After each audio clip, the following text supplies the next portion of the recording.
It's the East Coast rivalry renewed yet again as Baltimore travels up 5 hours to take on Utica City FC. Welcome inside the Adirondack Bank Center. I'm Arnaud Fokrell, joined by Nicholas Whaley. Nicholas, these two teams know each other all too well. They played last night, they play again today, but yesterday's match got a little bit testy and pretty physical. It really did, and it was just what we expect from this kind of matchup. In Baltimore, it's a bit more of a compact game. It becomes a bit more intense. Guys are closer together, and that means it is more physical, and we saw that in bundles yesterday where, of course, Baltimore did get that red card. Omar Silla picks up the red card, and that's a big loss for Baltimore because as a defender, he's done such a good job. Baltimore's got one of the top defensive units in the country, but then it's what he offers going forward, one of the best defensive passers that Baltimore has as well. I mean, he's been incredible this season, 13 assists already, and he really has provided that outlet from his own half, you know, and that has really been huge for Baltimore, especially earlier on in the season. Not having him today is a huge opportunity for Utica because now Baltimore needs to find another offensive outlet. Goalkeeping was the topic for Utica yesterday. Nico Williams got the start, gave up 10 goals in yesterday's matchup in 33 minutes of play. Brian Wilkins stepped in, did a great job. I think he was fantastic, you know, and this is an area for Utica that certainly there are so many question marks at the moment. You know, the defensive just fragility overall just hasn't been great for Utica recently, and I think the fact that Wilkins stepped up and played so well and made a couple big saves, only conceded one goal, I think that's a huge thing to go forward and something to look out for today. Well, 3 players had hat tricks yesterday, including Kevon Frater for Baltimore, including Jonatas Mello and Barbaro Schiller. We'll see if the offense continues today inside the Adirondack Bank Center. Kickoff on MASL TV coming up next. At Aquavino, every meal is a moment. Whether it's date night, a quick lunch, or celebrating a special event, enjoy Italian-American favorites. Aquavino Restaurant, growing our family one plate at a time.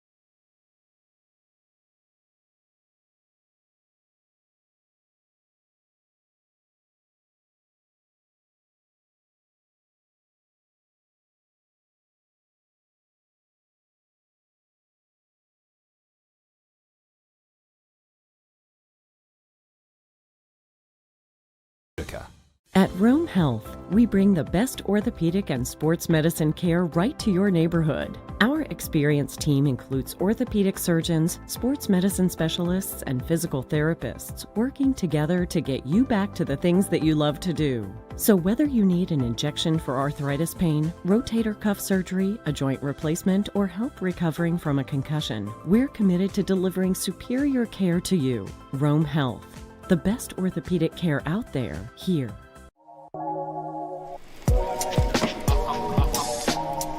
What a save!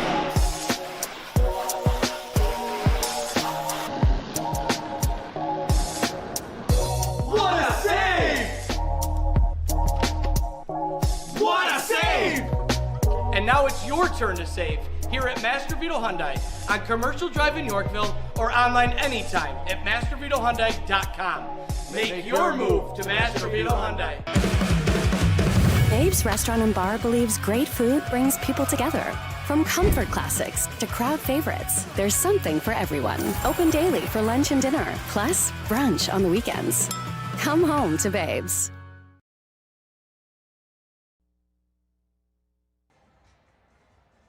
Welcome back inside the Adirondack Bank Center, closer to kickoff between Baltimore and Utica City FC. The MASL is proud to welcome you to MASL Soccer. It's brought to you by Miter, the official game ball supplier of the Major Arena Soccer League. Established in 1817, Miter is one of the leading soccer brands worldwide and produces some of the best soccer balls in the world. Learn more at miter.com. Alongside Nicholas Whaley, I'm Arnaud Fokrell. And Nicholas, these two teams we talked about in the pregame do not like each other. Omar Silla, a red card yesterday. I'm sure we're expecting more physicality between these sides today. Certainly, they're going to be fireworks today, you know. And what's interesting is for Utica, every single home game is a must-win at this point. And at this point in the season, they're still growing. They're still getting better every week. Baltimore, they're also a team that also feels like they're getting better and better every week. But without their top assister in MASL, could be interesting. We're underway at the Adirondack Bank Center, second game into between the Baltimore Blast and Utica City FC. These two teams met last night in a 12-7 Baltimore victory, but it was a 10-3 lead at one point in that game for Baltimore. Here's an early shot and just wide by the Baltimore netminder. It's a change in goal. George Navarrete heads to the net for Baltimore in place of Julian Rodriguez. That's one that we were a bit shocked to see when we heard about it. Rodriguez has been statistically one of the best goalkeepers in the MASL, but today the nod goes to Navarrete. And he almost scored on the other backup goalkeeper in this game against Brian Wilkin, who came in the second half against Baltimore yesterday. Did better than I think many expected, and he got the nod today, but a little bit of a nervy moment, especially at the start. And you'd expect that as well, especially when you haven't had as much game time early on. So Navarrete, he's a player who, last time I saw him play was a couple of years ago. He was playing MASL 2 for Atletico Orlando, and he was actually a hybrid. He could play in goal. He played up top as well. He played last year with the Harrisburg Heat as a backup netminder. Brian Wilkin returning to the net for Utica City FC. Last night was the first time he didn't start a game for UCFC this season. He started every game other than yesterday, where Xavier Snare Williams got the nod and then was injured 3 minutes into the second half, and then Wilkin goes back in, 4 saves, 1 goal allowed. A second half that was much better from Utica City FC, and now today, bigger field of play. We always talk about that with these two teams as Wilkin shuffles 1 ball away. The rebound gathered again by Brian Wilkin, 6th year in the MESL, 5th with Utica City, spent a season in 2019-2020 with the Rochester Lancers. And the biggest thing for Utica today is making sure what started yesterday doesn't happen today. Baltimore just came out of the blocks flying, and all of a sudden the game was almost out of sight. And Utica, while they were better in the second half, Baltimore just had the game under wraps at that point and were able to just be more comfortable, and Utica have to come out the stronger team to have a chance in this game right now. Early shot in by Baltimore. Here's Chad Porch back in the lineups for the Blast. And what an addition he is. Good to have him back in the Blast side after missing a couple of games with injury. 8 goals, 3 assists on the year for Porch, who scored the $1 million goal in the summer of 2024 with La Bombonera at TST. Here's Navarrete again. You'll see this a lot out of Navarrete. He's so comfortable with the ball at his feet. Player who's played indoor as a forward a couple of seasons ago with Athletic Orlando before sticking back to the position we most know him for in George Navarrete at goal. Native of Plant City, Florida. Before tonight, just 1 appearance this season. He was filling in for Rodriguez for 3 minutes. Worked across. Here's Kelvin Mwape. Mwape will turn around, look for Patrick Thompson. Toy Tavares gets the better with his speed. And he'll turn the other way, find Amati. Rashad Amati, who's coming back from a hamstring injury he suffered in the away match at Baltimore on January 4th. Slowly working back into the lineups. Utica also bring back Gordy Gerson, who didn't play last night. Headed back to Alava at the top of the arc. Down to the corner again. Here's Tavares. Gerson's down in pain right at the top of the arc. Slowly gets back. He's grabbing his face. Oh, and they're still going at it off the ball. It seems like no love lost right now between these two sides. Exactly what we expected in today's matchup. Alves runs down the boards. Will play it across. It'll fall on the volley. It's wide. Navarrete may have got a piece of it, but either way, first real chance of the game goes to Utica. And the first few minutes or so, Baltimore moved the ball so fluidly. There's Teixeira with a shot. Pressure from Utica, and now a chance to break. And here is the speedy Alejandro Chavez. He was like a buzzsaw yesterday, active up and down the field. He used the boards really well. Very impressive performance from Chavez. 1 goal, 1 assist for him last night. I say last night, the game was at noon. Teams got in, well, Utica City got in at about 9 p.m. last night. So, it's not like a true back-to-back where you play late and then you come in early morning, you have to sleep on the bus. Utica able to, sleep in the beds and get a proper night of rest in a back-to-back setting. We're already seeing from both teams. The challenges are even coming a little later. They feel a bit more physical. It stems from the energy that we had yesterday down in Baltimore. This one just high from Baltimore. No strangers, and a much improved set piece team this season. Kyle Genrich goes running in. And now Chad Porch the other way. He's chopped down by a Utica leg. It is a whistle and a foul against Utica City FC. We'll talk about Genrich because we interviewed him. You'll hear that interview at halftime, and that's one of the questions I asked him immediately. When he steps on the field, he's 100 miles an hour. He does not slow down. And especially in a game like this, you have to be quick. You have to be first to the ball. Any little mistake, because this is a Baltimore team that it feels like it's always one-touch, two-touch soccer. It makes it so difficult for the opponent to keep up with the play, and that's why Utica have to just be that maybe a little bit more patient, wait for that little mistake, and then counter quickly. Baltimore team led yesterday 8-3 at halftime, led 10-3 at one point in the third quarter before allowing a couple of unanswered goals. Pass off the boards, intended to the far side, Nico Williams. He had a brace in the last meeting here on New Year's Eve. And now Howard Miller down the boards on the attacking side. Got double teamed by Porch and Juan Pereira. Navarrete, ever so confident with the ball at his feet.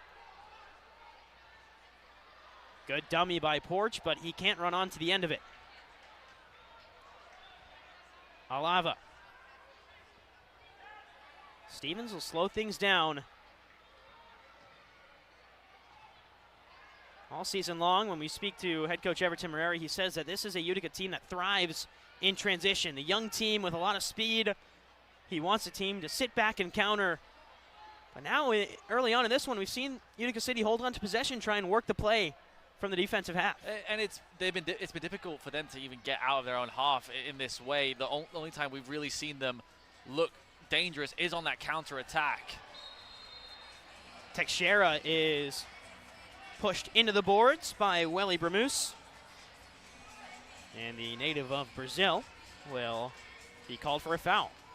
Teixeira, more recent addition to this Utica City side, but since breaking into the lineup, he's been a mainstay. His first game he scored, it was an away match, that away victory for Utica against Baltimore in overtime. Launched ahead to Barbaros Shalier. He's someone that had a hat trick yesterday, one of 3 players in the game to have a hat trick. Shalier, Kevon Frater, and Jonatas Mello, all with 3 goals and 1 assist.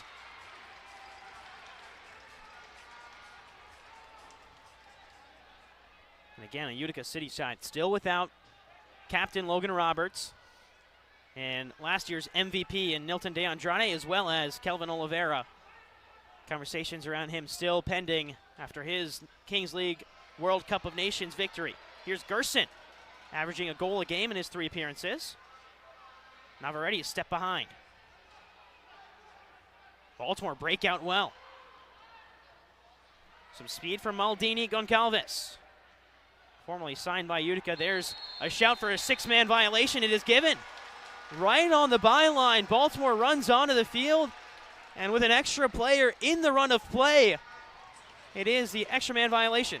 Yeah, I saw it right away. It looked like there was definitely at least a six man on for Baltimore. Lapse of concentration maybe, but the referee saw it straight away. And in that situation, it looked like Baltimore were really looking to build quickly. I think Utica just have to press higher. They have to press higher, especially when the ball is in the Baltimore half.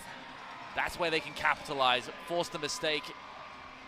And on a field which is slightly bigger than the one that they played on yesterday, the space is there. There's that little bit more space and maybe more of a chance to intercept.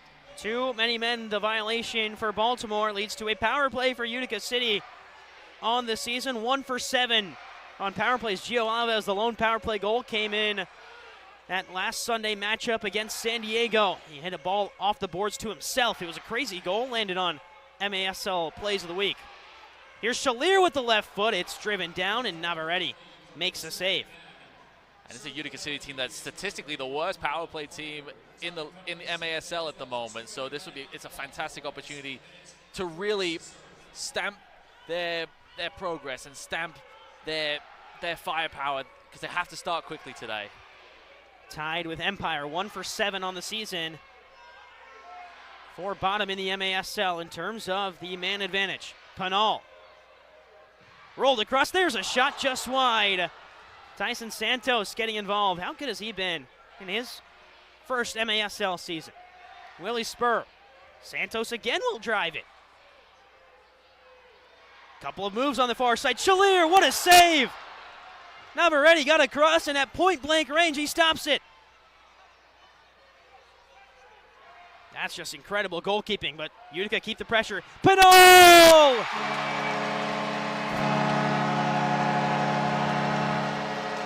It is Junior Panol who leads the team in points with the power play goal. And Utica on the board, it's 1-0. Well, he kept knocking on the door 3-4 times, and Panol just needed it to drop to him. Had the space after what was a fantastic save from Navarrete. In the end, he couldn't stop that one. That was fizz low and hard. Unstoppable, and a perfect start for Utica. Right through the legs, and that'll take us to our first media timeout in the first quarter. It's Junior Panol who gets Utica on the board. UCFC lead the Blast.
Welcome back inside the Adirondack Bank Center. 1-0 the lead for Utica City over Baltimore after a Junior Panol power play goal.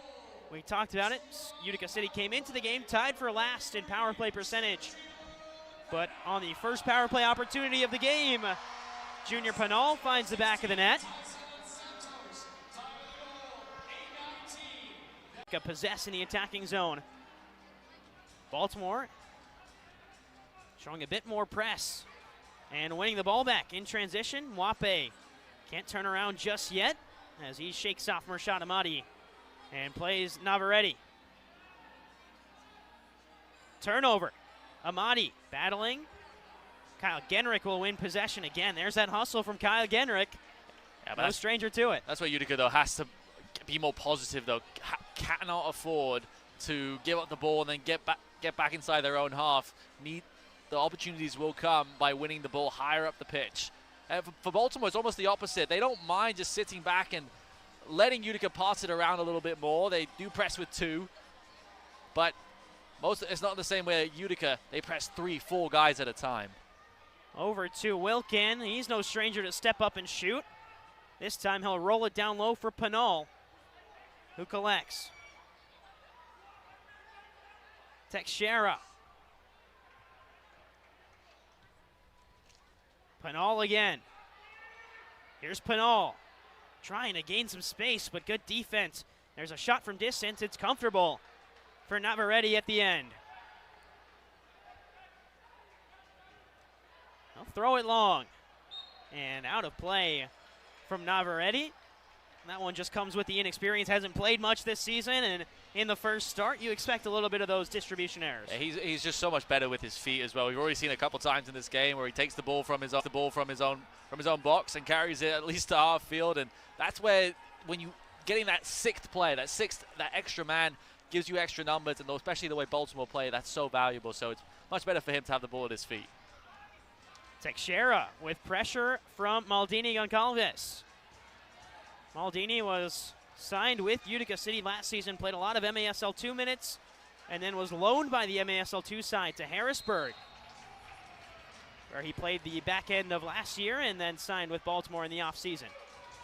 The defensive clearance leads to a top-of-the-arc restart for Utica and another chance to set something up on a set play. Tyson Santos has been the quarterback on many of these top-of-the-arc restarts. Brazilian with great passing instincts. He'll roll it. The shot saved by Navarrete. Panol. Willie Spur.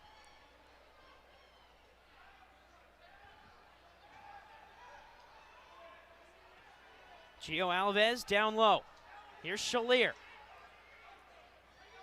Barbaro Shalier back to goal. Great feed in. Alves, another great save by Navarrete. That's what, 2 or 3 that he's denied point-blank range. He's keeping the game at 1-0. I mean, that ball from Sheila was absolutely perfect, but goalkeeper came out, made himself big, and that was a fantastic save. That's second or third that we've seen that's really has been key, and Baltimore just struggling to create anything at the moment. Shalier again, great little feed to the top of the box, but unable to do anything with it. Utica maintained possession with Manny Silva. Shalier coming off of a hat trick last night against Baltimore. The last time he had a hat trick before that, it was last season, March 30th against the Texas Outlaws, when he scored 3 in his first MASL season. Really picked it up this year. 7 games, 7 goals for the striker. Already approaching last year's total of 9 goals in 12 games.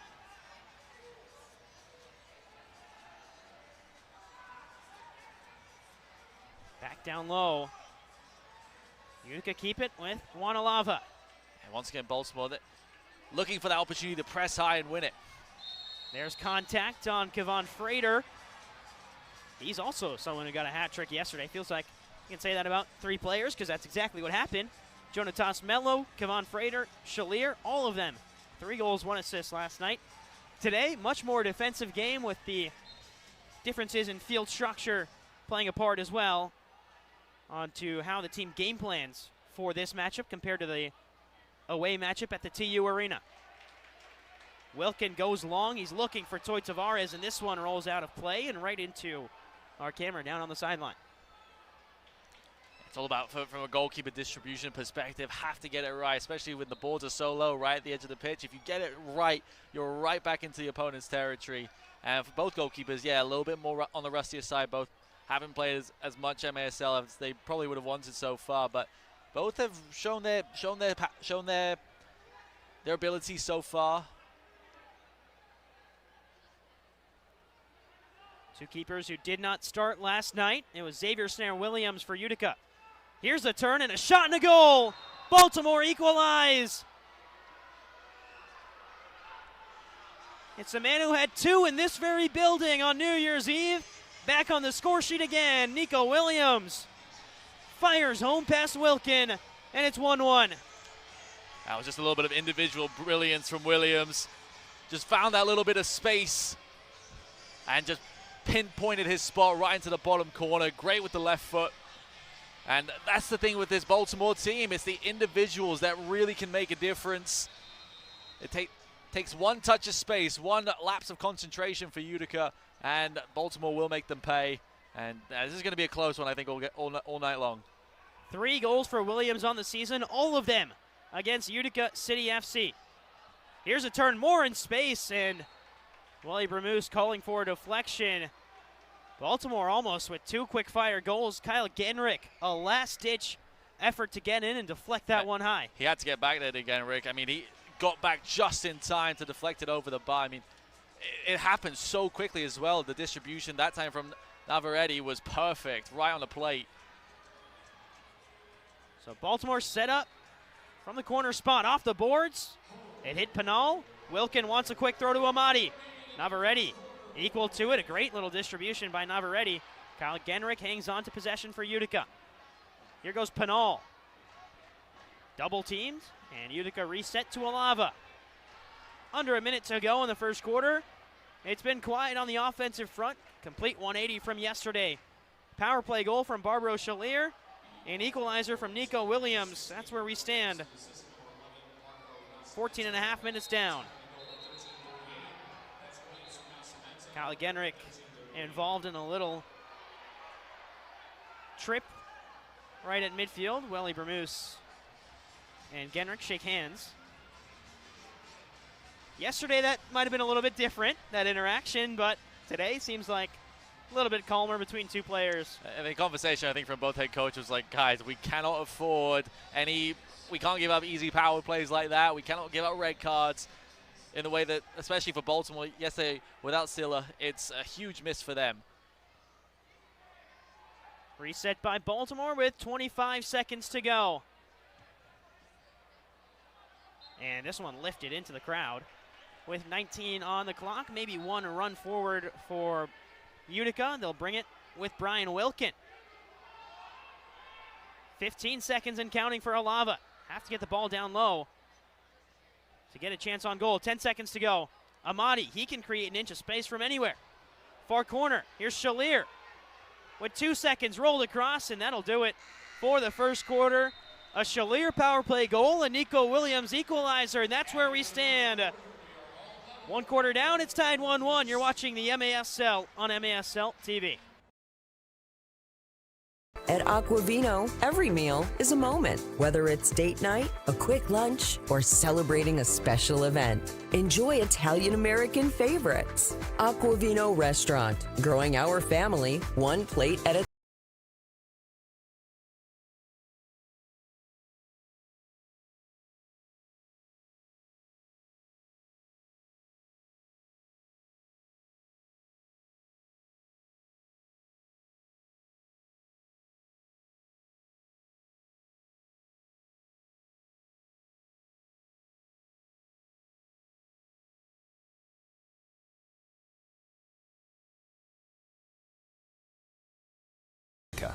At Rome Health, we bring the best orthopedic and sports medicine care right to your neighborhood. Our experienced team includes orthopedic surgeons, sports medicine specialists, and physical therapists working together to get you back to the things that you love to do. So whether you need an injection for arthritis pain, rotator cuff surgery, a joint replacement, or help recovering from a concussion, we're committed to delivering superior care to you. Rome Health, the best orthopedic care out there, here.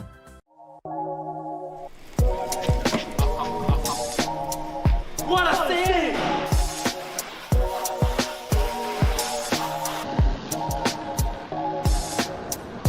What a save!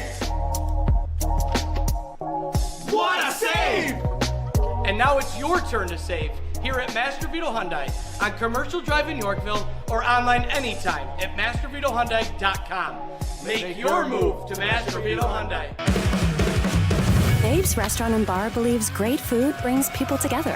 From comfort classics to crowd favorites, there's something for everyone. Open daily for lunch and dinner, plus brunch on the weekends. Come home to Babe's.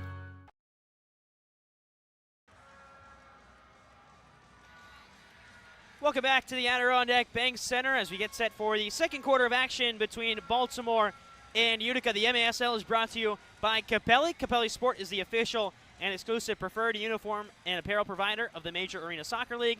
Visit MASLsoccer.com to shop the all-new MASL fan store for the latest MASL and team gear. You can also visit MASLsoccer.com because it's your home for everything Major Arena Soccer League. All the latest news, leaderboards, highlights, and more. Visit MASLsoccer.com. If you think you can predict the MASL, head over to NXTBets.com to place your wagers on all the MASL action this season. Alongside Nicholas Whaley, I'm Arnaud Pokrell. And Nicholas, first quarter went a lot different than how we expected it to. We didn't see as much physicality, and we saw a lot of defense shining for these two teams. And both teams, I think, want to be a little bit more patient compared to yesterday, especially for Utica. They knew that they couldn't afford any mistakes. Defensive mistakes were so vital yesterday that helped Baltimore really just get out in front. It was 8-3 at halftime yesterday in favor of Baltimore. Utica just didn't have enough to really fight their way back. But they're showing a lot of the characteristics we saw in the second half yesterday. Utica just being more patient, being more confident on the ball. But Baltimore, the thing is, they can really just create something out of nothing. This individual talent is so strong, and I expect them to showcase that once again here in the second quarter. Teixeira gets us underway, and immediately Utica look to the corner for Panol.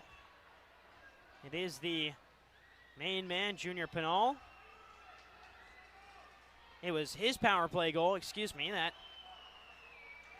got Utica underway. Shalier with a great day yesterday. Panol and Nico Williams, the 2 goal scorers for UCFC. This one off the boards and cleared away by Marco Nascimento, One back by Utica, Teixeira. Good activity on the ball. There's a harsh slide tackle and trip after by Jairo Guevara. He leads Baltimore in blue cards with 3 on the season. Always a physical presence. Teixeira resets. Pass intended for Howard Miller Jr. Navarrete will clear it away. Gio Alves brings it down. Teixeira, with pressure on his back, will leave it to Wilkin. That's why Utica cannot afford to make those mistakes on those diagonal passes, especially when they're so easy to connect. Here is Shalier looking for space. Hat-trick yesterday. Panol had just 1 assist. He's already got a goal today, Junior Panol. Genrick off the boards, intended for Shalier. Genrick may have telegraphed the header back, but he'll win it back for Utica. Genrick tripped up on the play. Alava will collect. And again, all the way back to Brian Wilkin. Kyle Genrick did ever so well, though, just to win the ball back. Didn't give up on the play. Howard Miller takes a shot. Navarrete. A little slip of the hands, but it stays out of the back of the net, and at the end of the day, that's most important. And it's the first time we've seen even the smallest slip up for Navarrete. I mean, he's been excellent for Baltimore so far in this game. He's so confident. Even when he is technically the backup, the goalkeeping crew for Baltimore is just so strong. Julian Rodriguez, this season one of the best. Shot stopping has been excellent for him. Baltimore, one of the top defensive units because of that. Him, Boris Pardo, Philip Ejimadu. I mean, the list of stellar goalkeepers, but you look at a guy like Navarrete who hasn't had the opportunity and yet is delivering in a day like today. Poor pass, goes back to Bramoose, but it's out of play. 1-1, Junior Panol back on the score sheet after not scoring against Baltimore yesterday. We don't say that very often with Junior Panol, but gets right back on the score sheet today with a goal on the power play. Wilkin, great crossfield pass. Intended for Amadi.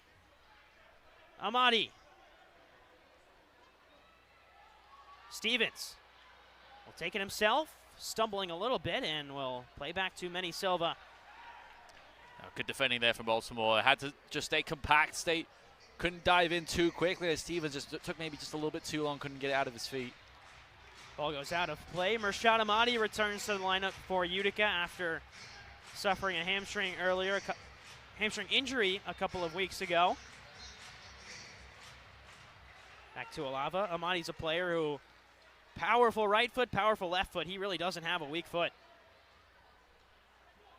And can create space out of nothing. Was one of the leaders in MASL 2 last season in terms of goals. There's Wilkin going long. Great feed to Toy Tavares. He's played a lot more advanced today, Tavares, than we're used to seeing. Alava wins it back. Option out wide is Silva. And Silva shrugged down. Whistle blows. And it is a foul on Baltimore. Tavares did excellently, just to got his body in the right position and just created that space on the left-hand side. Manny Silva wins the foul for Utica. Gerson with the shot after the free kick. Rolled across. Panol just wide again. Would have been 2 goals that were almost carbon copies. Exactly, just rolling free. A powerful low shot. And the crossfield pass from Amadi is not there. Baltimore on the counter. Contact high from Alava. Whistle blows in favor of Utica City FC. Jonatas Mello called for the foul. It's been a quiet day from Mello. We expected a little bit more from him offensively. I think Baltimore just hasn't got him the ball. And they haven't. And credit to Utica City so far in this game. They've able to stretch the field that little bit more. And when they do have possession, Baltimore is happy just to sit that little bit deeper. And they have to wait for the counterattack, but they're able to connect passes so well when they do get the ball. But once again, Utica's defense has been so good. Great tackle from Genrick. I mean, how good has Kyle Genrick been today? And even yesterday when Utica was losing, scores a goal in that game. Doesn't really fill up the stat sheet too much, but it's those unsung plays, those tackles at the back end, the plays in transition that he's made today. I mean, he's been one of the best players on the field. I think he's been Utica City's best player so far in this game, just because of that work rate, the energy he gives to the team. Even if he loses the ball, he's right back on his feet and tries to win it back. Shalier just high. Did good to win some space on the far side. Barbaro Shalier played for the Cuban national futsal team. Brought that experience over to Utica City last year. Here's pressure on Navarrete, who goes down. And Wilkin a step behind the play. Good recovery by the netminder as Maldini was bearing down on goal. Wilkin there, didn't think he had a bit more time than he actually had, right on the heels of the goalkeeper. Still 1-1, power play goal by Junior Panol. As there's a chance in front, Wilkin had to wait for the potential deflection. Bad turnover by Utica. Chance to break from Maldini. Great tackle by Teixeira. And now the break is on. Stevens has Shalier. Wasn't a great first touch. And Stevens has to reset and actually loses possession. Shalier was out in the open in a 2-on-1, and Utica couldn't find him. That's the second time Stevens just held onto the ball for just too long. He had options right ahead of him too. A big missed opportunity for Utica. Chavez, ever so quick on the ball. Will lay it back to Juan Pereira.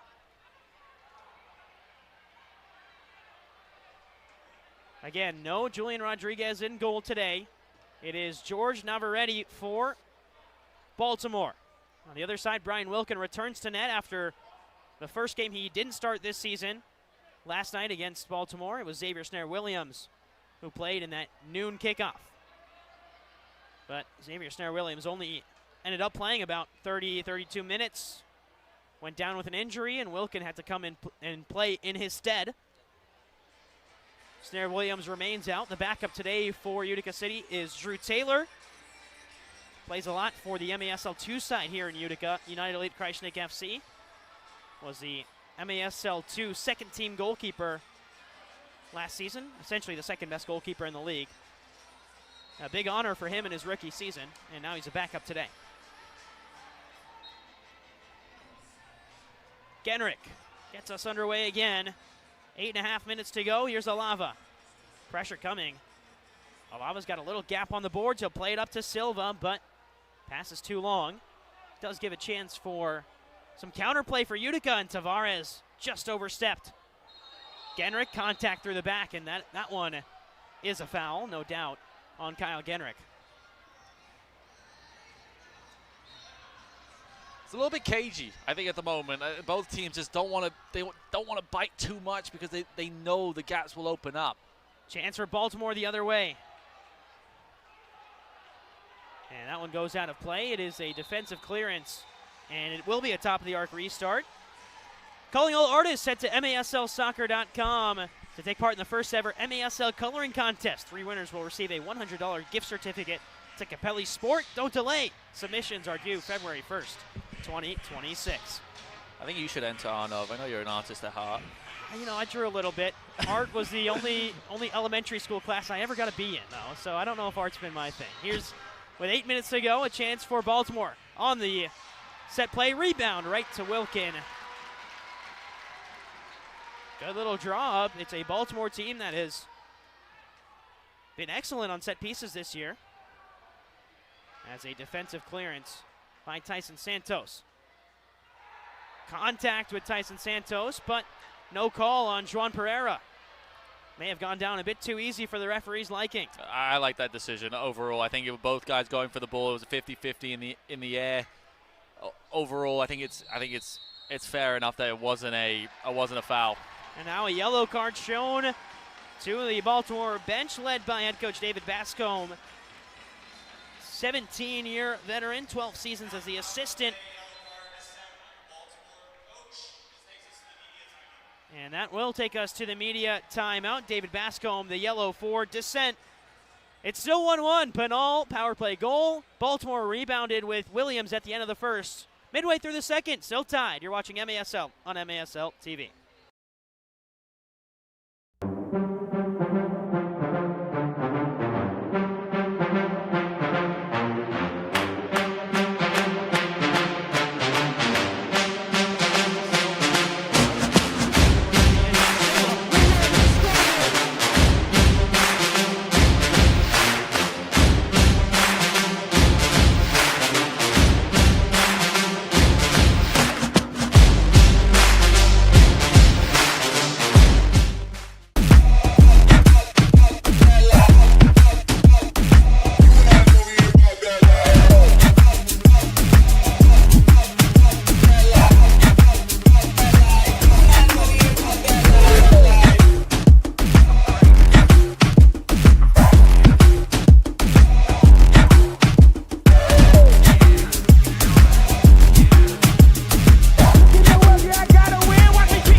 Welcome back inside the Adirondack Bank Center alongside Nicholas Whaley. I'm Arnav Pokrell.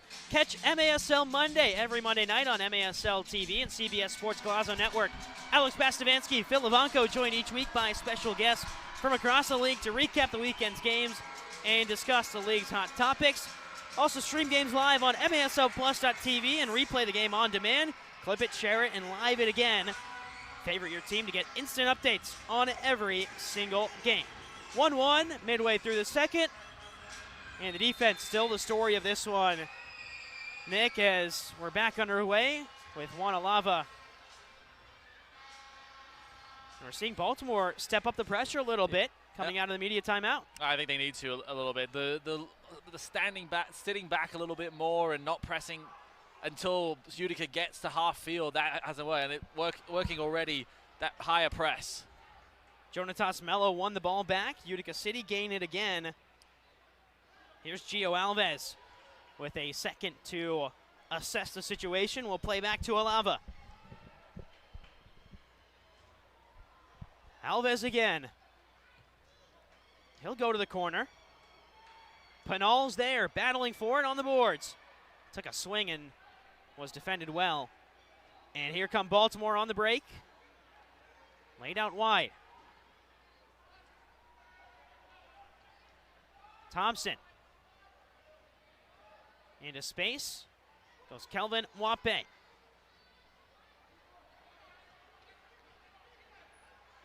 Thompson again. Thompson also a player that was hurt in that New Year's Eve game here. Back in the lineups. As there's a shot high off the boards.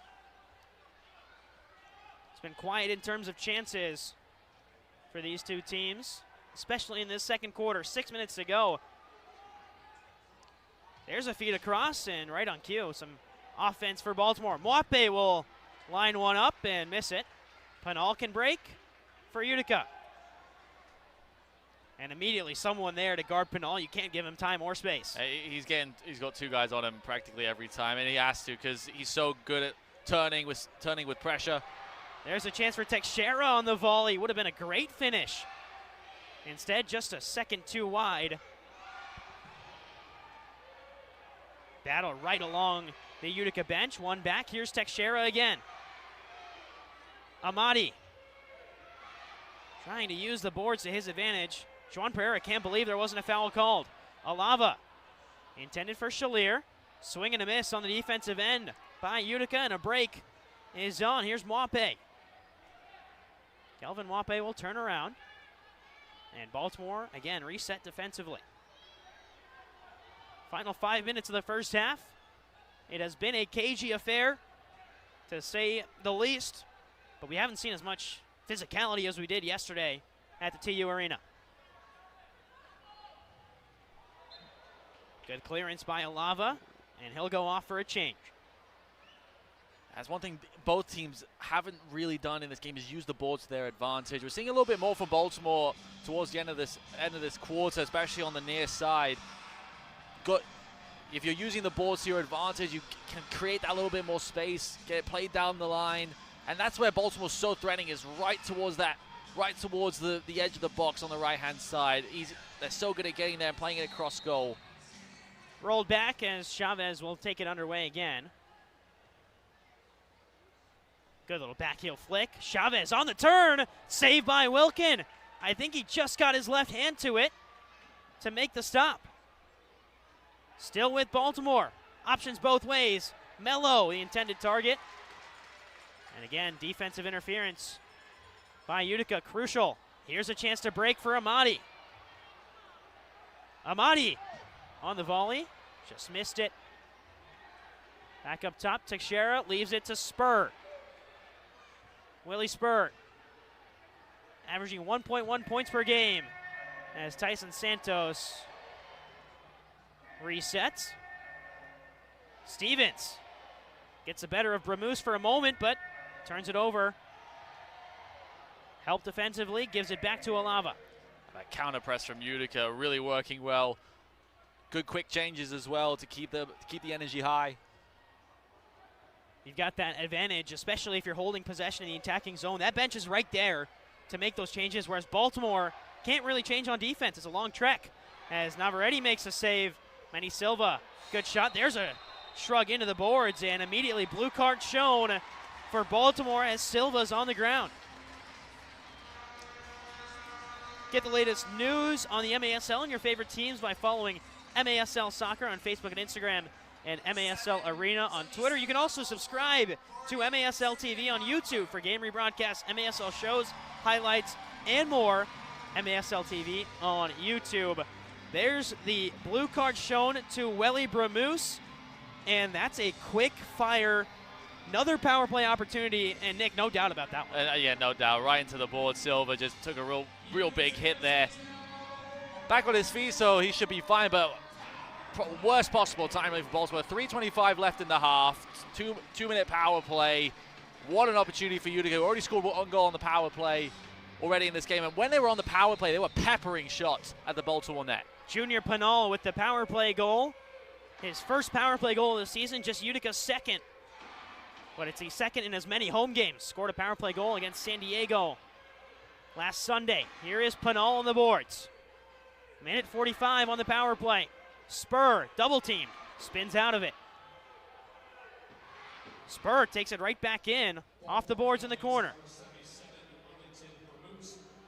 Confirmation of that Bramoose boarding penalty.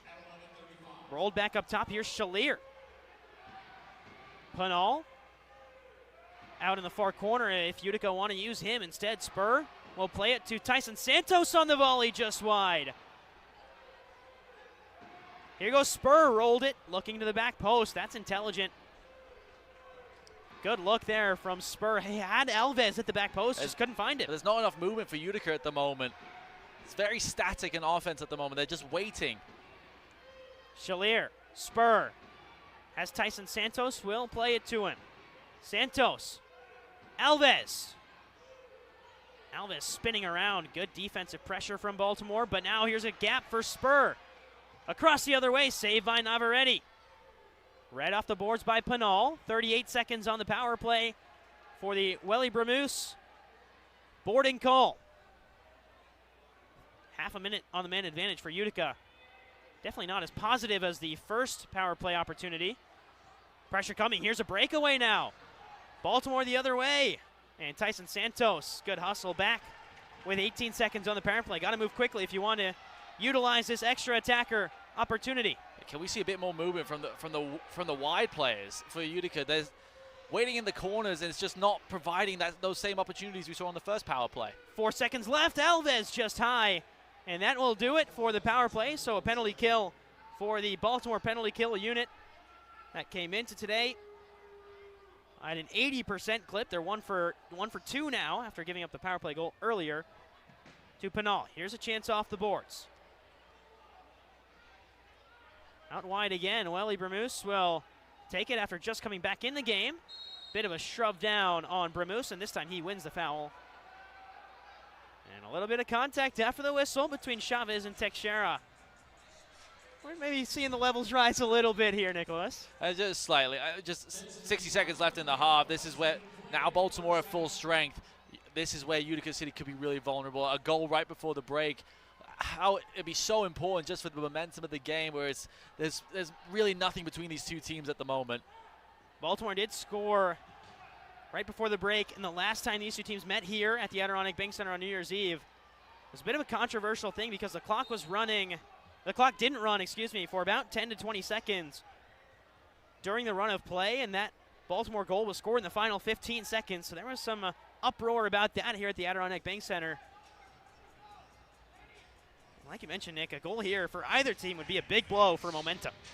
Let's watch out for the top of the box here. Rolled back to Chavez with 35 seconds in the first half.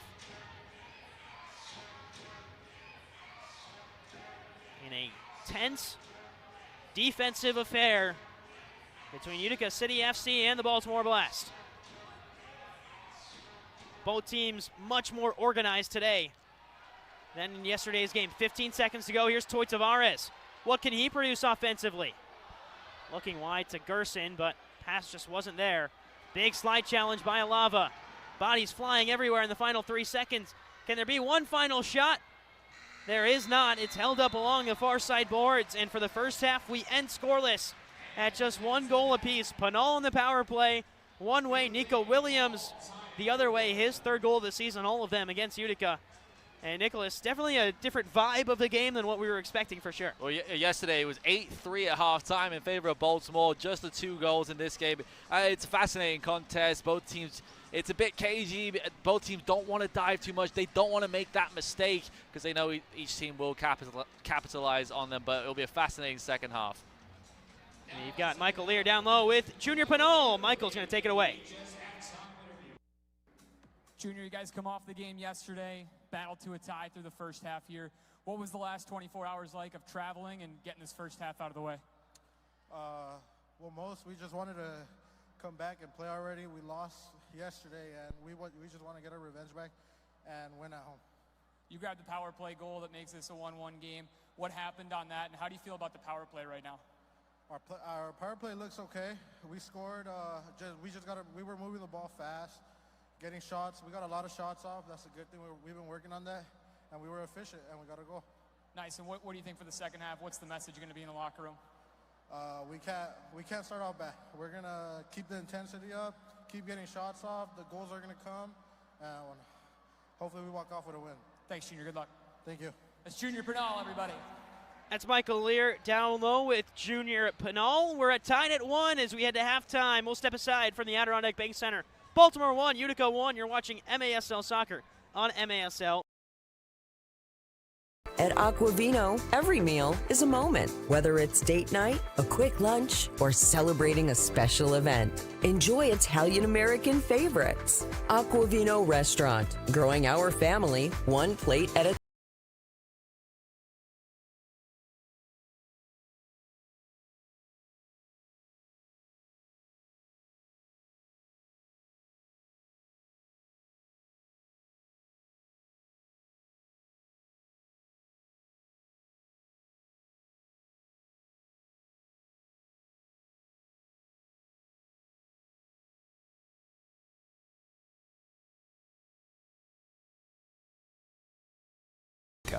At Rome Health, we bring the best orthopedic and sports medicine care right to your neighborhood. Our experienced team includes orthopedic surgeons, sports medicine specialists, and physical therapists working together to get you back to the things that you love to do. So whether you need an injection for arthritis pain, rotator cuff surgery, a joint replacement, or help recovering from a concussion, we're committed to delivering superior care to you. Rome Health, the best orthopedic care out there, here.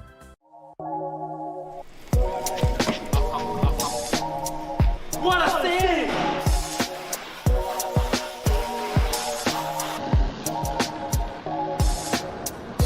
What a save! What a save! And now it's your turn to save here at Master Vito Hyundai on Commercial Drive in Yorkville or online anytime at mastervitohyundai.com. Make your move to Master Vito Hyundai. Babe's Restaurant and Bar believes great food brings people together. From comfort classics to crowd favorites, there's something for everyone. Open daily for lunch and dinner, plus brunch on the weekends. Come home to Babe's.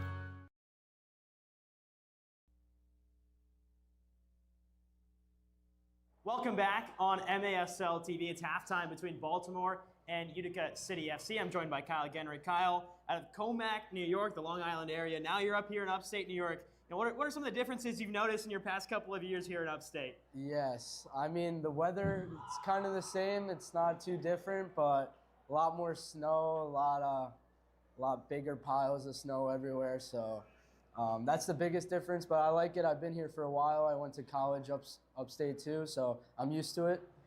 That's it. Wanted to mention your time at Oswego, a really successful career there for 4 years. You're in Oswego. You're still with the program now as an assistant coach. What's that transition been like? Now you're coaching players that I'm sure you played with the past couple of years. Yeah, it's especially coaching this year. It was a lot different.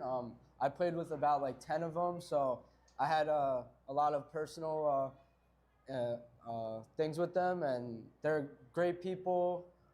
Playing there was a little different. The level is just a bit different. There's a big gap, but I learned a lot about myself. I know that I'm able to compete at a high level since I've been here last year. But that was the biggest thing with me. I wanted to challenge myself. I never played the indoor game before. You know, I'm a lot more comfortable this year, which is good. I think it shows a little bit, but I'm excited. And for you, you got that first taste of indoor soccer last year. Started out with the MASL2 team, Kreisnick FC, and you broke into the UCFC lineup later on in the year. What are some of the, obviously speed of play we talk about so often with the biggest differences in the game. What were some personal challenges for you that you kind of had to learn about this indoor game? I had a really rough time, honestly. I don't know if it showed, but just the confidence aspect of it, I had to learn everything. Just the touch of the ball, everything was different for me. I had to use the bottom of my foot. The instincts were off, so just adapting to it was, I just try to play simple, just get my feet under and play a smart game. And then now this year I could do a little more for the team and get forward, score some goals, and create. Something that a lot of fans and players have noticed around the league is your energy. It feels like every time you step out on the field, you're running like a chicken with its head cut off. You're always active. How do you take that mentality and, every time you step on the field, you're switched on? Yeah, it started when I was younger.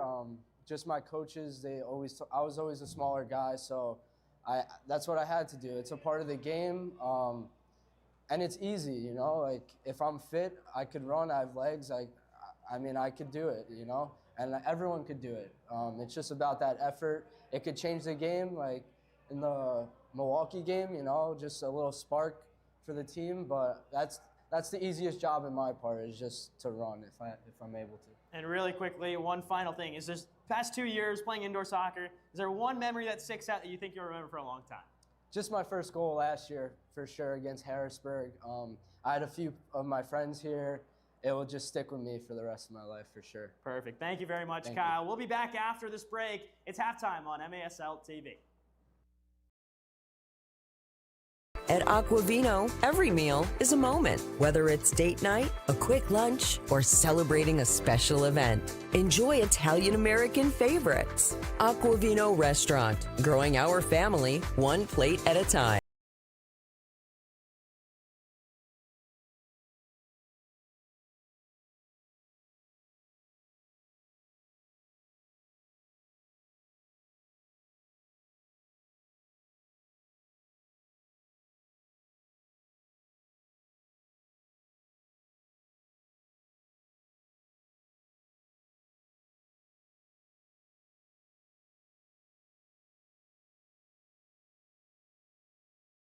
At Rome Health, we bring the best orthopedic and sports medicine care right to your neighborhood. Our experienced team includes orthopedic surgeons, sports medicine specialists, and physical therapists working together to get you back to the things that you love to do. So whether you need an injection for arthritis pain, rotator cuff surgery, a joint replacement, or help recovering from a concussion, we're committed to delivering superior care to you. Rome Health, the best orthopedic care out there, here.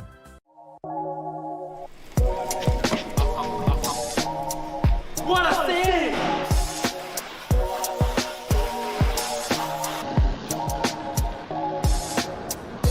What a save!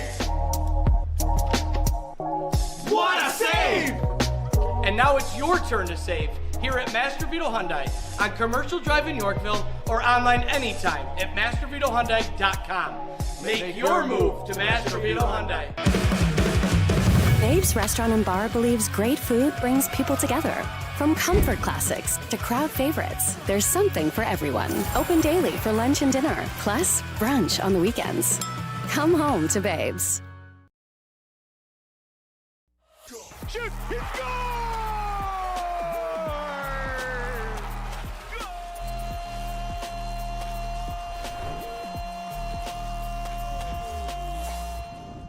How goes it, folks? This is MASL in 5, back for another week. Hope everyone is doing great. Things are heating up across the league, and there are some big matchups happening this weekend. I've only got 5 minutes to fill you in, so let's get to it. Inside for Lima. Lima with a strike, it's wide. 5 seconds on the clock. Caceres, it's a heel flick goal. Nani Mendoza levels it with 3.3 seconds at the Excesso ShoWare Center. The Tacoma Stars have forced overtime. Nani Mendoza with a flair for the dramatic as he ties it up at the death for Tacoma last week against St. Louis. Overtime solved nothing, so they went to the shootout. Michael Ramos beats Paulo Nascimento here to put the Stars up. And then on the next play, Robbie Cristo can't put it home. Tacoma pulls out the unlikely 7-6 comeback win over St. Louis. It was a big week for San Diego, who traveled east. First stop was Baltimore. The Blast shot out of the gate, scoring the first 3 goals of the game, but the Sockers rallied back, scoring 5 in a row. San Diego showing its resilience. They take down the Blast 9-6. The next day, the Sockers were in Utica, and again, they were down early by 3 goals. Once again, though, they managed. Where are you going? Back for the 2026 Pee Wee tournament. Wait, we're going in this? I don't think we're all going to fit. Want your shot at this Corvette? Davidson of Rome is giving you the chance to win. $100 per ticket, only 2,000 tickets available. Proceeds benefit the Save of the Day Foundation and the Utica Junior Comets trip to the 2026 Quebec Pee Wee tournament. This is your shot to win. Get your ticket today. Paced the Strikers with 4 points. He was the game's first star as they thumped Tacoma 10-3. 2 of the league's oldest rivals locked horns once again in Kansas City as the Comets hosted the Wave. It was tight the entire way in this one, but ultimately the Wave just a bit too much, winning it 7-6. Mario Alvarez had 5 points for Milwaukee. And it was a special day and week for Comets broadcaster Nick Vassos. The city of Kansas City proclaimed January 8th to be Nick Vassos Day, and the Comets honored the longtime broadcaster during the game. 30 years Nick has been calling games for the Comets. Congratulations, buddy. One big matchup this weekend, the spotlight. San Diego travels to Milwaukee to face the Wave. Arguably the league's top 2 teams so far. The Wave knocked off 8-4 in their lone meeting of the season back on December 7th. Kickoff is 7:05 p.m. in Milwaukee. Let's take a look at your scoring leaders thus far. Zach Reagan continuing to dominate with 23 points. His teammate Rayon Marquez second with 17. And then 3 guys knotted at 16 points apiece. Sanchez, Charlie Gonzalez, and from Baltimore, Donatos Mello to round out your top 5. Your players of the week: in goal, Boris Pardo from the San Diego Sockers. Offensively, his teammate Nick Pereira getting the nod, and defensively, Mario Alvarez, Super Mario from the Milwaukee Wave. Let's start with Nick. He had 4 points and was named the first star in the game as he helped rally the Sockers back from a huge deficit against the Blast. Mario Alvarez, fantastic against the KC Comets. He was also named first star in that game. 5 points in the contest, 2 goals and 3 assists. And in goal, Boris Pardo, fantastic between the posts. He stopped 11 of 12 shots against UCFC to help San Diego come back in that game. Your plays of the week now. Back out wide, Silva, down low to Panol. Option is Alves. Off the boards to himself. What a goal! That's Sane to Nacho, across the Reggett. Top shelf where Grandma keeps the cookies. Danny Waltman was our first. Salami fires it. Que golazo! Yuri calls his own number off the boards. Correa goes sliding. Cristo, wide open goal. Chavez breaks out. Chavez speed. Chavez down the wing. He scores! Chavez, what a run to tie the game at 5! Trust your team. Oh, Reggett almost got it over Willie B, who flew. At Aquavino, every meal is a moment. Whether it's date night, a quick lunch, or celebrating a special event. Enjoy Italian-American favorites. Aquavino Restaurant, growing our family one plate at a time.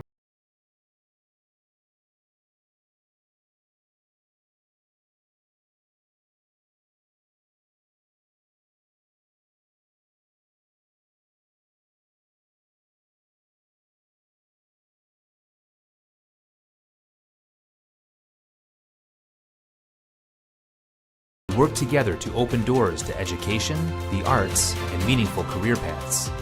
Making stories to remember. Bank with Utica.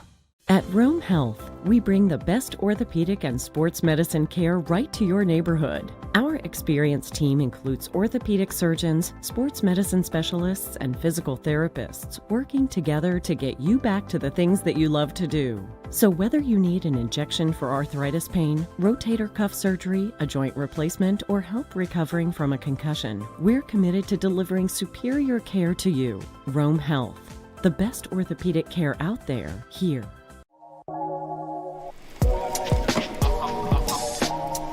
What a save!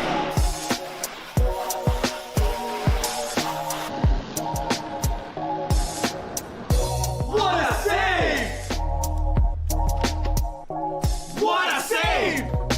And now it's your turn to save here at Master Vito Hyundai on Commercial Drive in Yorkville or online anytime at mastervitohyundai.com. Make your move to Master Vito Hyundai. Babe's Restaurant and Bar believes great food brings people together.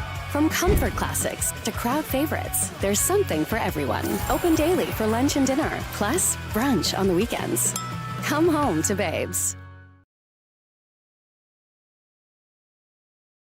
Lunch and dinner, plus brunch on the weekends. Come home to Babe's.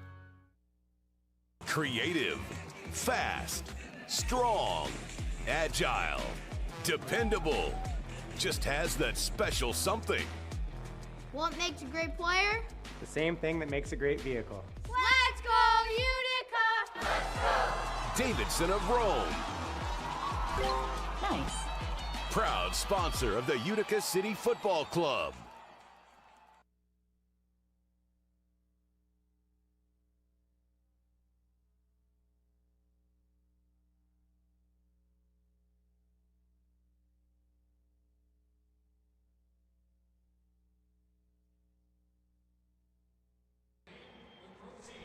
Welcome back inside the Adirondack Bank Center alongside Nicholas Whaley. I'm Arnaud Fokral.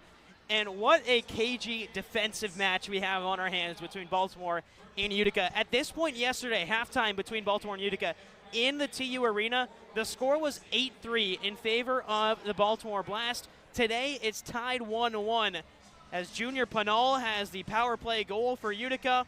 Baltimore Blast got a rebound goal, or a response, I should say, with Nico Williams. 3 goals, all of them this season against Utica, and no goals in that second quarter but a lot of good defense played between two teams, Nicholas. Certainly, and I think in a lot of ways it's the complete opposite of what we saw yesterday. It was 8-3 at halftime, Baltimore in front, and it was a game that Baltimore they kept putting on the pressure. There were the individual mistakes from a Utica perspective defensively, but that's been all cleaned up today. You know, the second half was so much better for Utica yesterday. It was 4-4 overall, but both teams just when they're both at their best and they're both just competing at the levels that each of them can, there's really nothing between them. And I think in a lot of ways the way that Utica really came out in this game was so positive. You know, they've got 12 shots total on the day.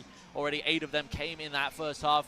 And what was disappointing, though, was on that second power play for Utica, there was no movement. It was very static. There wasn't a lot of – I needed to see more diagonal runs just to try and open up the space, because that's what created that first goal for Utica, was creating that chaos. And we didn't see that on that second one, which was a bit of a disappointing factor. But on a Baltimore perspective, Williams, I thought that finish was just tip-top. Really did excellently to just work it onto his left foot and find the bottom corner. That's where Baltimore is just so dangerous. They have that individual quality and that ability to create that half a yard of space, which is all you really need in MASL to get a shot away, to get a chance at goal. I still think Navarrete in goal for Baltimore has been their best player. He was excellent, made a couple really key saves in that first half. And in a lot of ways, it shows just how strong this Baltimore roster really is. You know, when even your backup goalkeeper is arguably been your best player. You know, it shows how good this Blast team really is, and it's going to be a fascinating second half. We were both a bit shocked to see George Navarrete in the starting lines for Baltimore, but he's put all those decisions to rest with his play in the first half for the Blast. I mean, what an incredible half from him. A couple of point-blank saves. He's really kept this game at 1-1. Wilkin hasn't had too much to do on the other side. He's made a couple of simple saves, a dive or two, but really the pressure from Utica and standing on his head is George Navarrete in net for Baltimore. Listen, we spoke with head coach Everton Moreira for Utica City before the game, as a lot of different things come into play when these two teams meet. And one thing he said that I thought stuck out to me was every home game is a must-win for Utica City FC, not just looking at the standings, but because how Utica wants to present itself to the fans and to the city. It does feel like the intensity ramps up when this team is at home. Absolutely. It's one of the best home arena advantages we have in the league. You know, the crowd is always on their feet. It's one of the best in all of MASL. But the reality is that Utica have to stop picking up some more points, and the biggest opportunity to do that and the easiest way to do that is to win your home games, and it's a Utica team that does have those expectations of fighting at the top of MASL every season, and we haven't seen them at their best just yet. It's waiting to get players back from injury and getting back to full fitness and have the full roster here. But the other thing that was interesting that he said was that this team is still rising. They're still developing every single day. Every single game they're getting better and better. Maybe some other teams have sort of leveled up. They're at their peak already, and they've stayed consistent. We've seen across MASL there's been some really high quality soccer so far in 2026, and I expect that to continue because we've got two really good teams on display today. Both teams easily capable of making the postseason. The biggest thing that Utica hasn't done this season is get a regulation win. Both wins, one against Baltimore, one against Milwaukee, came in overtime. That's only 2 points in the standings compared to those 3 points you get for a regulation win. So I think emphasis has to be on it. If you have a chance in the final minute of play and it's still tied, go for it. Absolutely, and I think that's a huge thing for Utica is that this has to be a strong second half, especially once we get to that fourth quarter. It's got to be, even if it is still tied and if it's a one-goal game, it has to be aggressive. You have to put more shots, keep testing Navarrete in net for Baltimore, and it's a Utica team that just the shots that have come in, the ones that haven't been on target, they've been close. They've been right on the outside of the frame. It's going to be a fascinating second half for both teams. Underway in the third quarter between the Baltimore Blast and Utica City FC, and it was Junior Panol who scored the power play goal to get the scoring started. Nico Williams, the equalizer for Baltimore. And a turnover right away gives UCFC a chance with some possession. There is acting captain Juan Alava. Logan Roberts still dealing with an ankle injury. It's bothered him for the last 3-4 years since the move to Utica. He's a player who started playing when it was the Syracuse Silver Knights.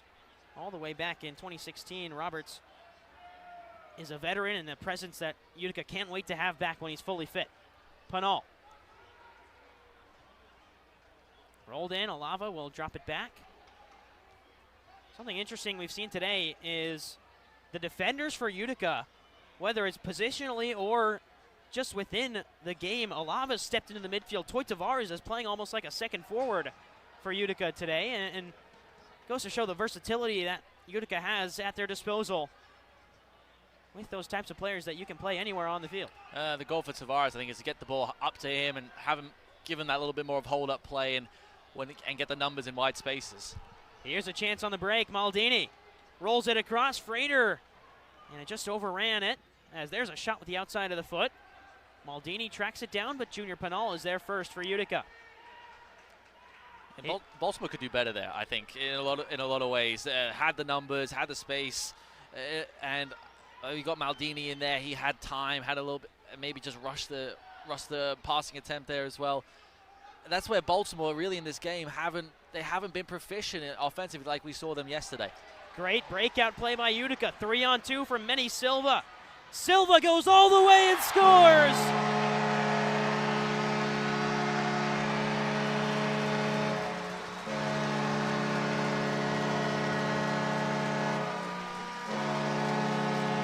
It is coast to coast for Manny Silva, and his first goal in the Adirondack Bank Center this season gives Utica a 2-1 lead. All on his own. Absolutely brilliant. Silva just carried it from his own half. Had the space, no one closing him down, and just a rocket with the left foot. Had the time to get his head up as well, and it was a rocket, no stopping that one. And a huge moment for him, a huge moment in the game. The perfect start to the second half for Utica. Scored away against Baltimore in that January 4th overtime victory, but was waiting for that first home goal of the season. Here's a chance right away for Baltimore, as, I mean, what a relief. You know, he's so quick, and he's had those opportunities to score at home, and finally this season finds the back of the net. Must feel so good. And you saw the relief in the celebration. Just turned around, celebrated with the teammates as he scores in the Adirondack Bank Center. First time in a long time. But it was just a perfect way to just get the second half going. I said that Utica had to be aggressive. They had to find a way back in front. Because, like you mentioned, Arnov, they have to get a win in regulation. The overtime wins are good and all. Like, it's, of course, but you're only getting that one extra point. Have to get 3 points on the board to climb up that table. And the easiest way to do that is do it at home. Foul called on Utica. Back to Manny Silva. Ended last year on such a great stretch. He had 9 goals in 6 games to close off last year's regular season stretch. This year, though, struggling. He only had 1 goal prior to that one. In now 8 appearances, he's got his 2nd goal of the season. Free kick upcoming for the Blast, and it's a Blast team that knows how to respond. We've seen it time and time again, especially against this very Utica side. Feels like every game they play, the Blast just do enough to hang in there and then make it close. Mello fires it, saved by Wilkin. Hat-trick yesterday for Jonatas Mello. Hat-trick yesterday for Barbaro Chalier for Utica, as well as Kevon Frater for Baltimore in that 12-7 thriller. Here's a look at the save by Wilkin in the replay. I think there for Wilkin, though, is he just rushed his distribution there and nearly gave the ball right back to Baltimore. Again, I think he's much better with the ball at his feet as well. And while he can get the ball in the right areas in the distribution, he's so good at just getting into being that 6th player, that another body going forward. Pass to the corner, cut out by Baltimore, but Alava, the high press to force Marco Nascimento into a little bit of an uncomfortable situation. still with Baltimore. Navarrete will lay it off. There's a little bit of contact on the boards. Bascombe on the bench, a little bit unhappy. As contact out wide. Tavares late run onto the ball. It'll remain with Utica. Willie Spur. His pass intended for that board. This one hits the referee. Spur back with it. Pops out to Tavares for a second, and now here goes the speedy Alejandro Chavez. Turns on the burners. Chavez denied by Wilkin. One-on-one stop for the netminder. And we said it was a quiet day so far, but he's locked in and makes that one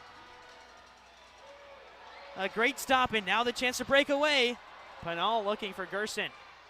Great one-on-one save for Brian Wilkin. Fantastically done. Read it beautifully. Makes the save and got it away from pressure as well. Big opportunity, though, for Baltimore. Panol. Rolled across. It'll fall. Teixeira, another great save by Navarrete. We're seeing two goalkeepers at their best right now in Wilkin and Navarrete. Teixeira can do better there, though. He hit it right towards the goalkeeper. Put that in the left corner, and it's 3-1 Utica. Two big chances missed either way. First it was Chavez for Baltimore, and then it was Teixeira for Utica. But right now it's the Manny Silva goal. Going coast to coast after some great passing play at the back end as well from Utica. Found Manny Silva in a 3-on-2, and then no one on Baltimore closed him down, which led to that goal. A little bit of contact after the whistle. Gordy Gerson. Oh, and this is where it gets a little bit more fire in the bellies of both teams. But in that previous break, Navarrete just went to his guys like, look, guys, let's just calm down. Let's reset. Let's just take a little bit of a chill pill, and let's get back and control this game like we have in the first half. Because at the moment, Utica, this third quarter is like the first quarter so far. Utica just with the upper hand. They're creating more chances. It feels like they just have that little bit extra so far. That Baltimore that they did find in the second quarter, but at the moment, Utica certainly have the upper hand. This is Wilkin. Coach Everton Morera says he trusts Brian Wilkin in a one-on-one situation, both goalkeeping and with the ball at his feet. So much freedom to move forward for Brian Wilkin. As here's contact, and Jairo Guevara can move away. Galvin Mwape took a little bit of contact. Kyle Genrick will hold on to play. MASLsoccer.com is your home for everything Major Arena Soccer League. All the latest news, leaderboards, highlights, and more. Visit MASLsoccer.com. 8.5 minutes to go in the first. Here's Gordy Gerson, averaging 1 goal a game. 3 games appeared in, 3 goals for the 12-year MASL veteran. Didn't play yesterday. They've been managing an injury for Gerson, as a cross-field pass will go to the corner for Baltimore.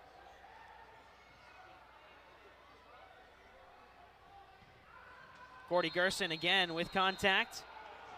There's another card shown. It is a high challenge on Gerson, who will head to the penalty box. And Utica heads to the penalty kill. 2 for 2 in the penalty kill at home. Gave up a power play goal yesterday. 0 for 1 on the road. 2 for 3 on the season. Yeah, Gerson just left his leg out there. It was a late challenge. I think without a doubt, it was without a doubt a blue card. A big opportunity for Baltimore on the power play. That'll take us to a timeout. We will step aside right here on MASL TV. UCFC with a lead through Manny Silva.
back at the Adirondack Bank Center as we get set for a Baltimore power play with Gordy Gerson in the penalty box for UCFC. Baltimore will take the power play opportunities, 43% on the man advantage this season for the Blast. Utica 2 for 2 in the penalty kill at home.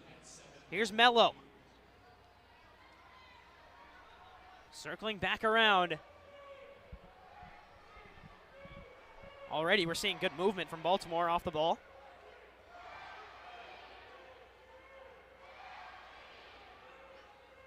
Out to Mello again.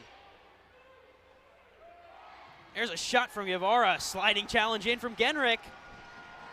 And he keeps it a 2-1 game for now. I mean, what a defensive effort from Genrick there. Again, we said in the first half, he's probably been Utica's best player in this game, and it's just because of that work rate, never giving up on a possession. Chip to the far post, looking for Juan Pereira. And there's a turnover. Genrick clears it away. It allows Utica to change.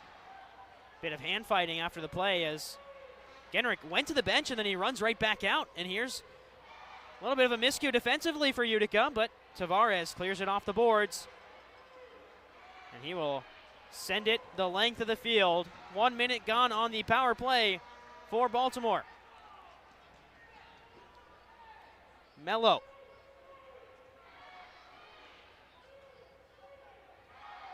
Crossfield pass by the Blast, who looked to climb back into this one after Manny Silva gave Utica the lead. Mello again. Back to the corner, looking for Guevara. It'll fall for Pereira. It's high. Great look for Juan Pereira, and he could not convert. That was a big chance on the power play for Baltimore. Pereira just leaned back on the shot. He had a bit more time as well. Have to hit that low and hard. Test the goalkeeper. And 30 seconds left on the power play now. A Baltimore team that's ranked #1 for power play percentage this season, tied #1. It's not over yet. Mello. Crossfield pass.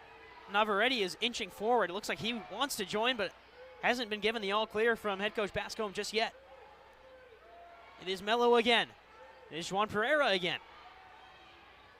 Out the other way. Crossfield pass. Pereira loose for a second, and there's a foul on Juan Alava. Pereira went down. Alava went a little bit high with the tackle. Good win by Pereira, and it gives Baltimore a chance with 2 seconds left in the man advantage. You just got to play this short to Pereira here. Hit it first time. Put it into traffic, cause a bit of chaos. Late runner on. It will be Pereira to take it, and it's in! A stunner from Juan Pereira. Direct into the bottom right corner, and it's tied 2-2. And there was no doubt about that one. Knew he had to get a shot away as quick as he could. And after missing that opportunity just a few seconds ago on the power play, left no doubt about it from the dead ball. The captain just drilled it. It might have taken the slightest deflection off of Alava there, and that just directed it right towards the corner. Pereira even talking to the crowd. It did take the slightest deflection. That left Wilkin blindsided, and just like that, we're back level again. Howard Miller on the break. There's a defensive clearance and a top-of-the-arc restart for Utica. And you're right, it just caught the sort of like the back thigh, maybe the calf of Alava, and when it was headed straight to Wilkin, deflected to the bottom corner. How unlucky is that for Brian Wilkin? But a chance the other way after the power play goal by Juan Pereira. Keeps the MASL's top power play unit right up there in the standings.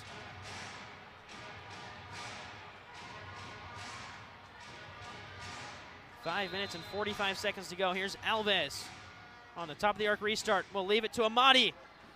Backheel flick. There's a chance for Gerson. He wants a handball call. We'll keep an eye on that Utica bench to see if Everton Marrero will throw the challenge flag. Hasn't just yet. He'll let play continue. Amadi again. Blocked away by Mello. Head coach Marrera's got the flag out. He's holding it in his hand, and then he leaves it in his back pocket. He'll let play continue. I think it was just too close proximity to even consider a handball, even if it did ricochet off the arm of the Baltimore defender. Amadi from distance has it blocked. He'll get it right back. Push off a defender. Into Tavares on the swivel. It's high. Excuse me, that was Gio Alves at the top of the box. Now from the corner spot, Alves will set things up again. Rotation by Amadi and Panol. Panol, one-time shot, deflects high into the air. He'll head it down. Amadi, flipped over, Gerson!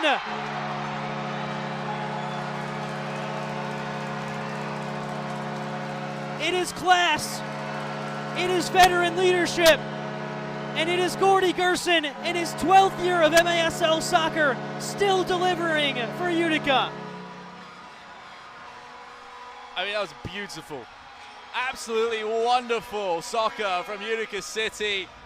Amadi did ever so well to set it up. It was a little bit chaotic, but I mean, the volley is absolutely perfect from Gerson. Had to get it right, got the contact with the left foot. And what a way to put Utica City back in front. Scored a volley just like that in the season opener against Kansas City. And it is Gordy Gerson in his 4th game of the season with his 4th goal of the season to put Utica up 3-2. And now the defense has to be on point because, once again, Utica City, they've given up the lead twice already in this game. Have to stay strong. With pressure on the back end. Howard Miller on the breakaway. Ran into a wall of Baltimore Red. The Blasts are never out of a game. Here's Nascimento down to Williams. He's been a thorn in Utica's side all season long. And Wilkin picks up the play. Man, what a goal by Gerson. Still thinking about that finish. Has to time it perfectly, and that's exactly what he did. And now Shalier back to goal. And a 6'4" Cuban will play it off the boards. Tyson Santos went down, whistle blows. It is a call for Utica City FC. The MASL is brought to you by Capelli Sport, the official and exclusive preferred uniform and apparel provider of the Major Arena Soccer League. Visit MASLsoccer.com to shop the all-new MASL fan store for the latest MASL and team gear. 4 minutes to go. Gerson, the go-ahead goal for Utica City FC. And what a goal it was on the volley after the flick ahead by Mershad Amadi. Shalier using that lanky frame to win it back for Utica. Spur looking for Genrick in the middle. Just a step behind the ball, and now the break is on for Baltimore. Amadi battling. Good outlet pass to Welly Bramoose. A little bit of a scramble in the corner. And good outlet and a chance to break. Spur again. He will just hang on to possession with Shalier. A little bit of a 2-on-2. Baltimore sagging behind defensively. And Shalier's shot is deflected. Gerson battling, and Navarrete does well to collect through chaos. Utica City doing a lot better against the boards in this second half. Both teams, I think, were struggling to really get to win it in those wide areas against the boards. Here is Chavez, and again another foul called on Utica. Manny Silva can't believe it. Giving some extra words to Alejandro Chavez, who's down on the floor. I think that's not a bad call there. Back to Silva, and Silva extends the hand a little bit. Don't mind the foul given to Baltimore there. I think it definitely is a foul. It's not the worst position either. So what can Marco Nascimento and company cook up here? Wape will fire. It's up into the air by Wilkin. Rolled out wide. Frater will go again, and it's high into the netting. Calling all artists. Head to MASLsoccer.com to take part in the first ever MASL coloring contest. 3 winners will receive a $100 gift certificate to Capelli Sport. Don't delay. Submissions due February 1st, 2026. So Baltimore, a little bit of life offensively, but still Just a one-goal game. Utica searching for that first regulation win of the season. And what a crucial 3 points it would be after faltering yesterday. Because it's not just about the 3 points that Utica gains, it's about the 3 points that they've stopped Baltimore from getting. Should UCFC pull away with this one in regulation?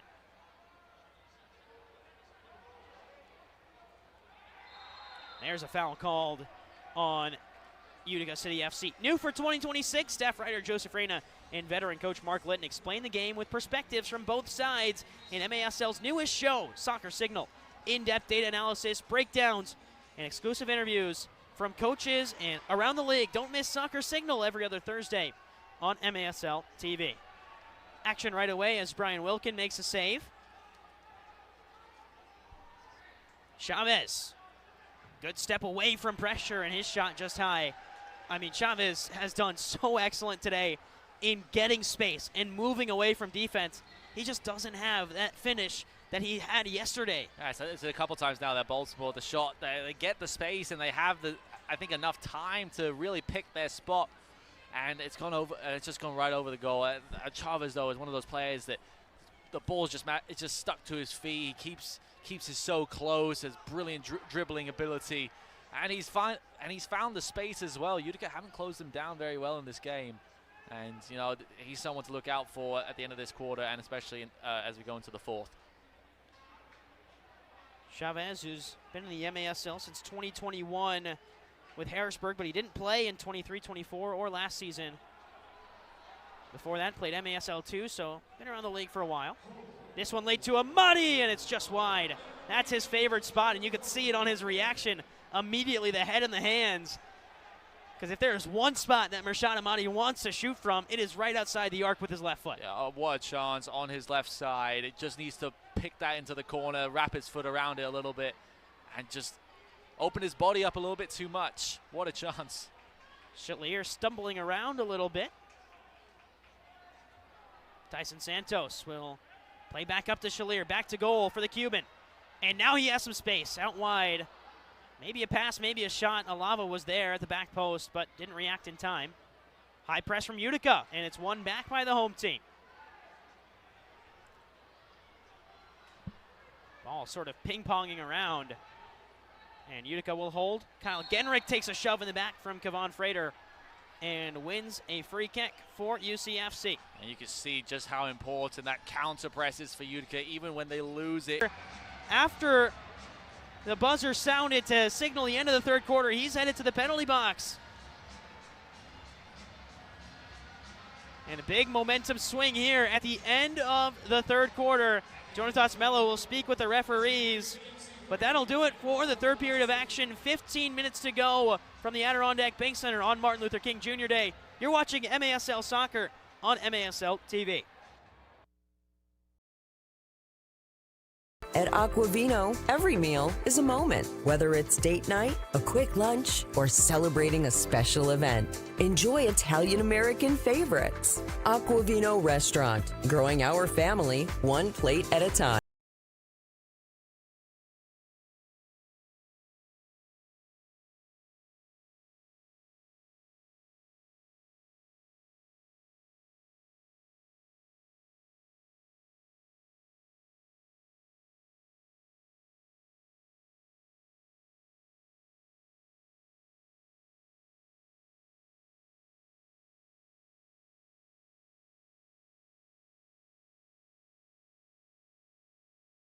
At Rome Health, we bring the best orthopedic and sports medicine care right to your neighborhood. Our experienced team includes orthopedic surgeons, sports medicine specialists, and physical therapists working together to get you back to the things that you love to do. So whether you need an injection for arthritis pain, rotator cuff surgery, a joint replacement, or help recovering from a concussion, we're committed to delivering superior care to you. Rome Health, the best orthopedic care out there, here.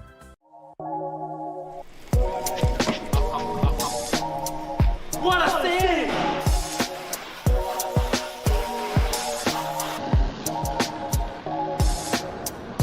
What a save!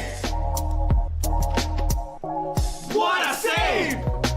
And now it's your turn to save here at Master Vito Hyundai on Commercial Drive in Yorkville or online anytime at mastervitohyundai.com. Make your move to Master Vito Hyundai. Babe's Restaurant and Bar believes great food brings people together. From comfort classics to crowd favorites, there's something for everyone. Open daily for lunch and dinner, plus brunch on the weekends. Come home to Babe's.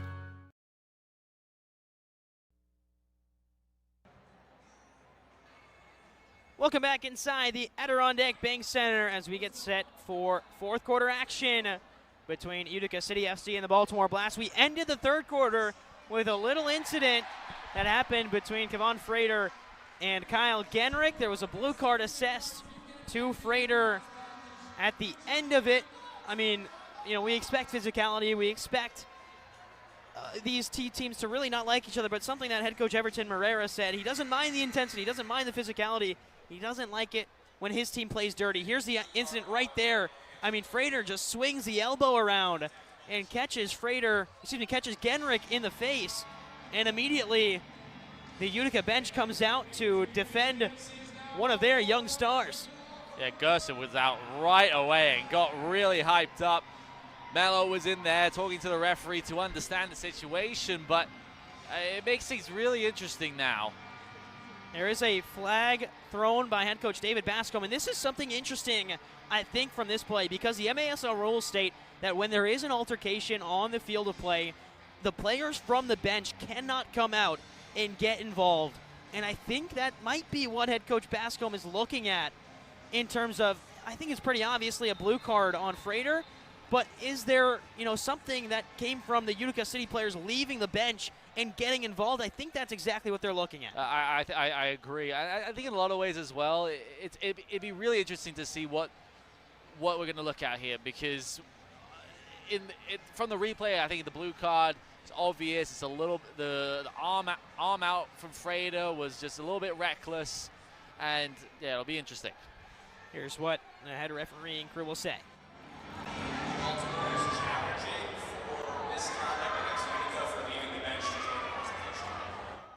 On the money. That is exactly what they will be challenging for, is that potential cards for leaving the bench to join an altercation. We'll take a look through the rules of the game, because that's right. I mean, very clearly more than 6 players on the field for Utica. There are players leaving the bench. The question is it enough to garner a blue card, as you have all those players on the field, and what comes of it as everyone just getting out there trying to defend Genrick in the run of play. Yeah, and you could even see the Utica City coaching staff waving the players back onto the field. Don't want to be judge and jury here, but I would be inclined to say that there could be a blue card here to cancel out the one for Baltimore here against Utica, just because all of a sudden, like Gerson, he was out from the bench very quickly. He wasn't on the field at the time. It was very quick. So that incident is what they're looking at as to how many players. I mean, I'm counting 8 Utica City players on the field right now. 9, 10 even. There is, looks at bench warnings as well. Referees can give a bench warning that won't give a power play, but can make an effect in potential yellow cards if they get a second bench warning. But again, I think, you know, leaving off, there is, you know, a sending off with power play rule. If you go all the way down for the first man off the bench joining an altercation, I think the key word here is joining. So here's what we're going to hear from the refereeing crew.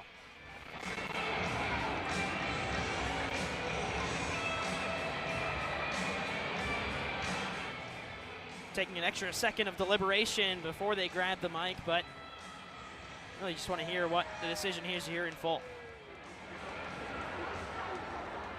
After review, Utica's 14 has a 5-minute not play miscount for leaving the bench, physically engaging in an altercation.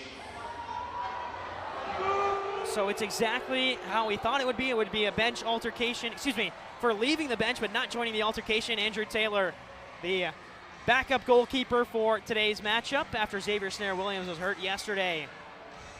From Baldwinsville, New York, just north of Syracuse, an hour away from here in Utica. He's heading to the bench, and conversations with the refereeing staff continue. And again, yeah, especially as the backup keeper, you've got something that you're not involved in the run of play, you're not subbing in and out of the bench, and now. But I'm just interested. I don't remember even seeing Taylor come onto the field. I'd be interested to see what the decision is overall. There might be another announcement here. Correction, it was number 4 on Utica. So it is number 4 on Utica. That's Stefan Teixeira. That's one that I believe we did see. First player off, leaving the bench, but not joining the altercation. Because there was an altercation between the two players. It was just Genrick and Frater. The incident, the referee's doing a great job of managing the two teams away from each other, because we know, seeing how it was yesterday between these two sides, the referees for today, Austin Saney and Ryan Trombetta, good to hear from them about what I believe is a correct decision. Teixeira to the bench with a yellow card. It is still a power play for Utica City FC. And I think that's huge for Utica City. I mean, it is very risky to join the altercation. Like, for example, Gerson, I mean, he was the one I saw first that came onto the field. So, as we play on. Power play for Utica for 2 minutes. A 3-2 lead. Gerson, the go-ahead goal on the volley. As we kick off the fourth quarter. Alves down low, across the face of goal. Shalier will collect. I mean, that took about 5 minutes of time to get the review underway. Now we're finally underway in the fourth quarter, as Tyson Santos will go down low. Spur, Shalier, now Panol. Spur. Alves down to the corner, across, and saved by Navarrete. I think he got a piece of it. He is the sole reason that Baltimore is still in this game. Some great saves, and that one just high from Shalier.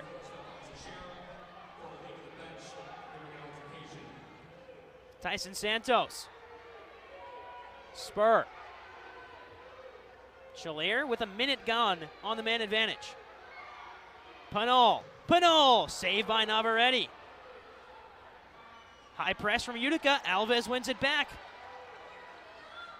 Panol lost out on it. Surprised we haven't seen Brian Wilkin edge a little bit forward. We know he likes to shoot the ball from distance for this Utica side. Gives an extra number as well. Instead, here's Spur. Shalier. Spur again. Panol. Spur, this pass a bit short by Panol, but he'll win it back. 23 seconds. Still just a couple of looks at goal. There's a fake shot. Panol will go again. Save. Rebound just high by Shalier. Had to react to the ball. It came high and did his best. I mean, he's got a lot of leg area that he can hit the ball with. Alves here on the near side was really frustrated. Arms were up in the air. He was just sitting there waiting for a ball to come in, for him to hit first time. If you're looking for first-time finishers on this Utica team, you look at a player like Gordy Gerson. Gio Alves might be the second best one that Utica has to offer. A couple of power play goals as Shalier goes tumbling down. And the power play's over. Shalier takes down his man. It's a foul. Oh. And it is a blue card shown to Shalier. Right away after a Utica power play expires, Baltimore might be headed on one, and immediately the challenge flag comes out for head coach Everton Moreira. He says it's a normal foul. We'll see what happened. Yeah, I'd imagine that it was, I think a blue card is a little bit harsh here.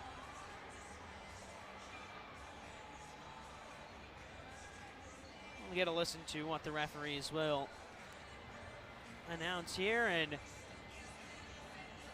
maybe, even if it is a normal foul, if it's stopping a promising attack, that's something that's blue card worthy to review. Here's the announcement. Utica's challenge correctly given blue card.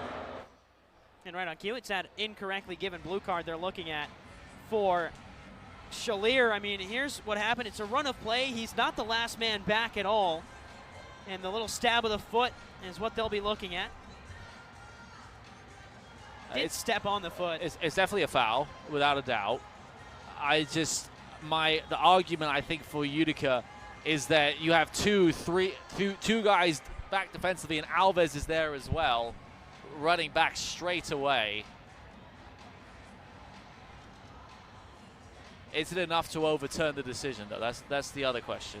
Do you have to have clear video evidence of it not being a blue card offense? I mean, right there in the frame, you see Toy Tavares, you see Gio Alves hustling back, and we'll get the announcement here.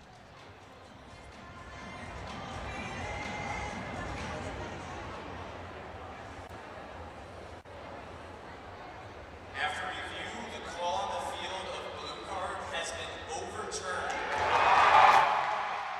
And Utica celebrates. It's an overturn. Utica number 99. So Barbaro Chalier avoids a blue card. Both teams with successful challenge flags thrown in the early goings of the fourth quarter. They both have the challenges available for second use. A huge decision in the context of the game as well. A power play for Baltimore at this point would have been massive. Coach Bascom looking for an explanation here. I think overall it was the overturning of the decision is the correct one. Just there were too many Utica defenders that were ready to get in the way. Overall, I think that's a fair enough decision. So feels like we've been in the fourth quarter for about 30 minutes. There's only 2 minutes gone off the clock. And Utica avoids a penalty kill situation. We're back to even strength soccer inside the Adirondack Bank Center. Austin Saney, Ryan Trombetta with a busy fourth quarter. Back underway after 2 video reviews, both successful. As now here's a break. Toy Tavares, 3-on-3 for Utica.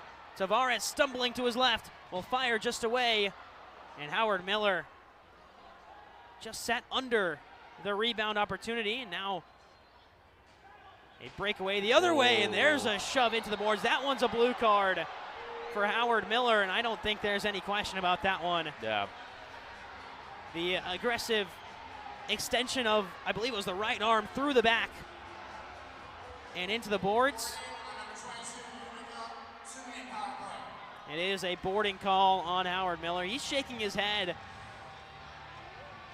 I don't think there's any doubt on that one. Yeah, no. It was, even if it was the slightest hand in the back, at that they were both players going at such a speed. No doubt about it. I think it's more than a fair blue card, and we can even see that there's no challenge flag coming either for Utica. Yeah, I think Everton Moreira, you could hear it. Welly Bernous making contact, and now it actually does come out. I mean, might as well if it's important enough for Utica. I think there's a shove in the back. Maybe not the most malicious shove in the back, but with, like you mentioned, Nicholas, the speed that both of those players were going at and the proximity to the boards, I believe there's a pretty fair case for that to be a blue card on Howard Miller Jr. I agree. And in a lot of ways, it's... we'll see what the referee says here.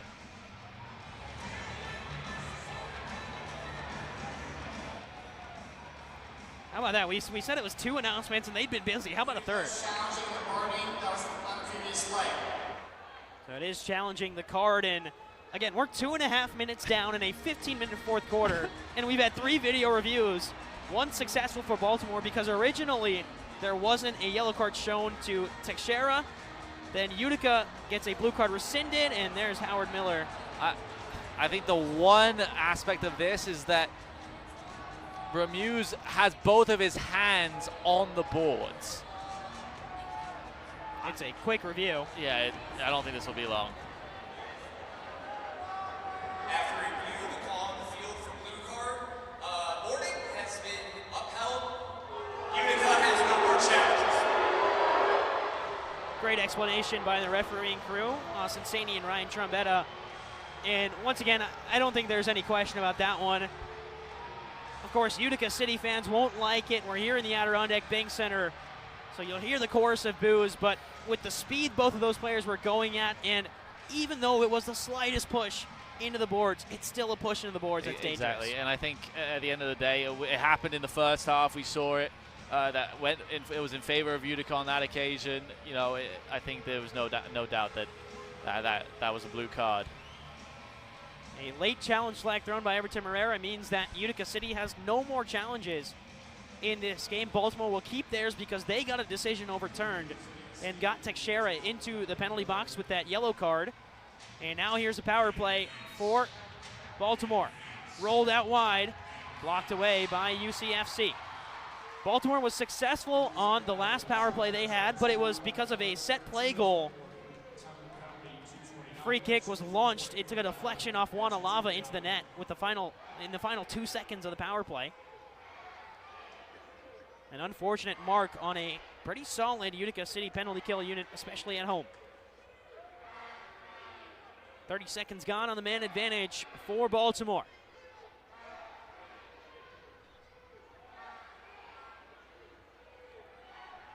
There's a shot just high and out of play. Wilkin did not get a touch on it, so it's possession to UCFC. The defense still have been really good from Utica today. I think so many positives to take from what was just a poor defensive showing yesterday. There's the 3-line violation on Utica City FC. Free kick was behind the yellow line and it crossed the other yellow line before it hit a player. That was a little bit, I think, of a careless mistake, really, because now that puts Baltimore in a perfect position now. Just right in front of the net to get a shot away, and we've seen how good they've been from the dead ball already today. Especially and this whole season, excellent on set play. Chavez just wide. Genrich gets it away.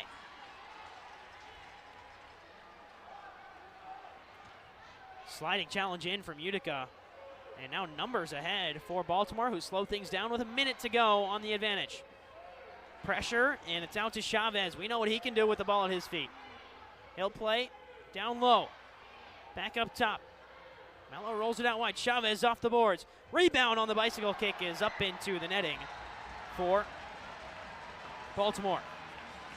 Get the latest news on the MASL and your favorite teams by following MASL Soccer on Facebook and Instagram and MASL Arena on Twitter. You can also subscribe to MASL TV on YouTube. Header the other way as Baltimore has 40 seconds on the power play. Mello. 30 seconds of power play soccer left for the Blast.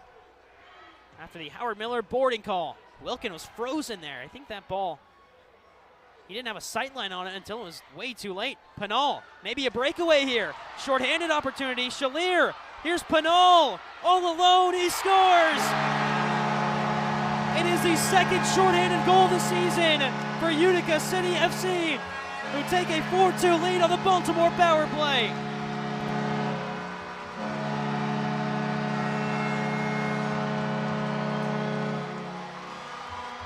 Panol, cool as ice. The counter-attack was smooth, the pass was great, and he just took his time. That's why he's the current points leader per game in MASL. New just took that little bit of a ball roll. It shows that experience, the quality, and the finish was on point. And the biggest lead of the night for Utica comes at a great time with just under 11 to go in the game. And Panol continues to show his talent. Junior Panol, not a player known to celebrate. In fact, high-fiving the fans in the Miller Lite Beer Garden is probably the most celebration we will ever get out of Junior Panol. Still 4 seconds on the power play. And Brian Wilkin will hold on and immediately throw it long. Howard Miller fresh out of the penalty box. And Toy Tavares will bring it down. Tavares on the volley is high. And immediately out of the penalty box, Howard Miller back into action. And Navarrete had to get that right. Long ball over the top, and Navarrete, of course, can't do anything with his hands there. Had to get his head on it. Did very well. There's a bit of an uphill battle now for Baltimore, but you can never count them out. Navarrete off the boards. Rebound corralled by Panol, who's double-teamed. Willie Spur takes it away. Hits the referee. Possession stays with Utica, so they'll keep play going.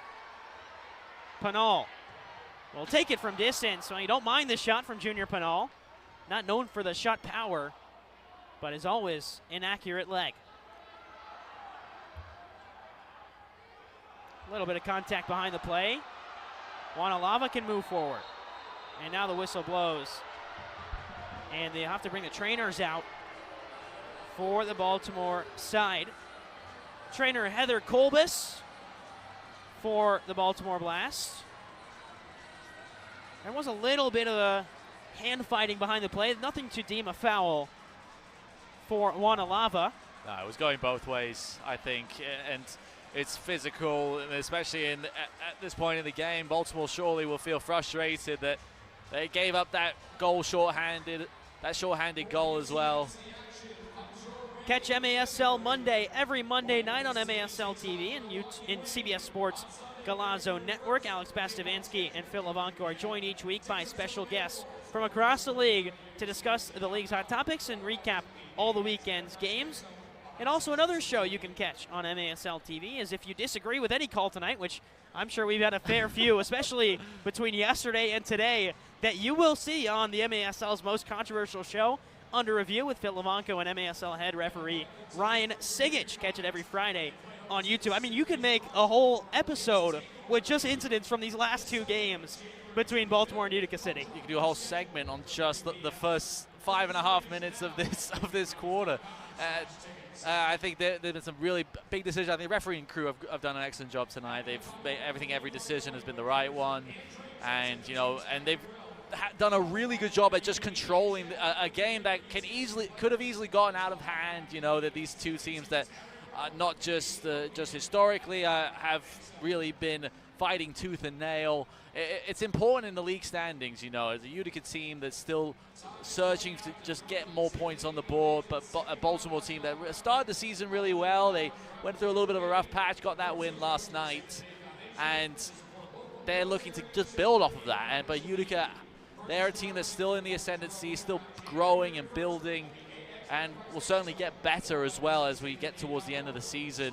And it's going to go right. This MASL season is going to go right down to the wire, especially in the regular season. It's going to be a fantastic playoffs as well. So many just great teams that are fighting week in, week out. I don't think the quality of the league has been this good in a really long time, and it's so exciting to see. A league that was trimmed down to 8 teams, and it feels like every single one of these 8 teams can beat another one of the 8 teams all season long. We've seen teams come back. I mean, Utica came back from down 6-1 against Milwaukee to pull off a victory in overtime. There, Utica beats Baltimore in Baltimore, which is something that hasn't happened in a long time for UCFC. I mean, this season series last year was dominated by the Blast. I believe it was 5-1 in favor of Baltimore. And yet this season, every single game has been competitive. Even a game like yesterday where Baltimore led by 5-7 goals at a time. A lot of importance for Utica in that second half to come back and make it an interesting game. Absolutely, and I think overall you got teams like Kansas City, Milwaukee, Tacoma, Empire. These are all teams that have really done a fantastic job.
Welcome back inside the Adirondack Bank Center. A somber scene as Nico Williams is carried off by his teammates and the Blast staff. I mean, just a bad incident. It wasn't even malicious from Utica City.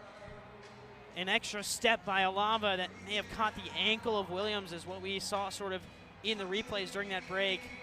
And just heartbreak because Nico Williams is a player that is a thorn in Utica's side. Every single time Williams has played against Utica, he's been excellent. 3 goals this season, all for the Blast against this Utica team. And of course, we up here wish him the best. What a heartbreaking moment there for Williams, who's been so good against Utica for Baltimore. Absolutely, and I think it looked like maybe his foot even got. It's always so compact, especially against the boards. You know, and unfortunately it can happen. We wish him all the best. And he was excellent today and such a key contributor for Baltimore throughout the season. And yeah, we'll see what Baltimore can do. There's a shout for a foul immediately after the restart. And Utica still had the challenge flag as there's now a whistle and a foul awarded the other way. I think Willie Spurry, he got the ball, but it's the follow-through. I think his leg kicked up a little high. Slightly. Obviously, now Utica can't challenge. They lost their challenge flag earlier in the quarter now, so no matter what, we keep playing. It's going to be a little difficult to regain that energy that we've had in this rivalry matchup because of, especially for Baltimore, what just happened to Nico Williams. You have to not forget about it, but also realize that there is still 9 minutes left. The Baltimore Blast trail by 2, and somehow, some way, you've got to pick up that energy. Maybe even play for a teammate who's down and out of this game. Amadi, good pressure, 3-on-1 if Utica hurries, 3-on-2 now. Out to Amadi. Turning around and turned it over. Stevens will win it back for UCFC all the way back to Wilkin, who's got pressure and will lay it off to Cole Stevens. Stevens signed from Milwaukee a couple of seasons ago. Versatile player, has played up top, can play as a defender for Utica, especially when a team is missing some key contributors like Logan Roberts and Nilton De Andrade. A player like Stevens is crucial to have in the back pocket. Worked across, here's Juan Pereira.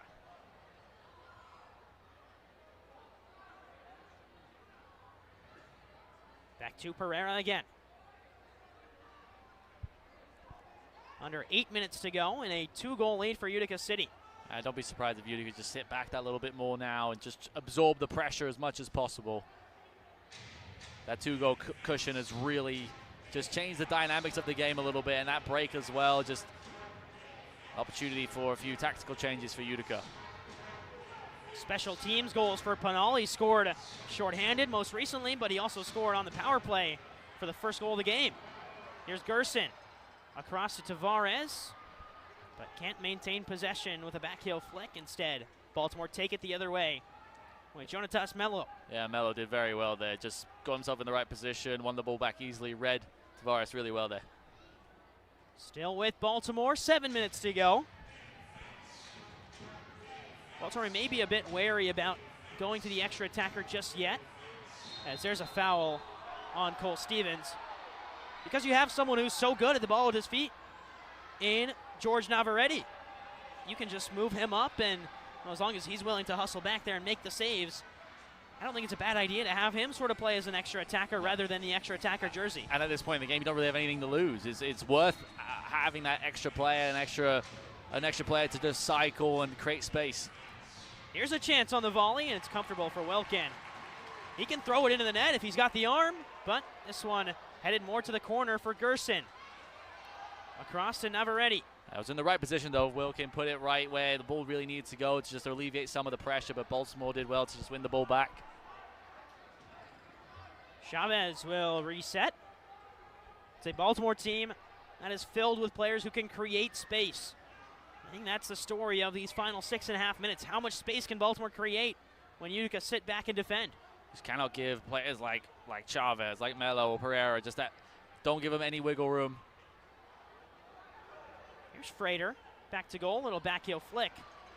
And it's read well by Utica. Break is on for UCFC. This is Miller, and he fires into the netting.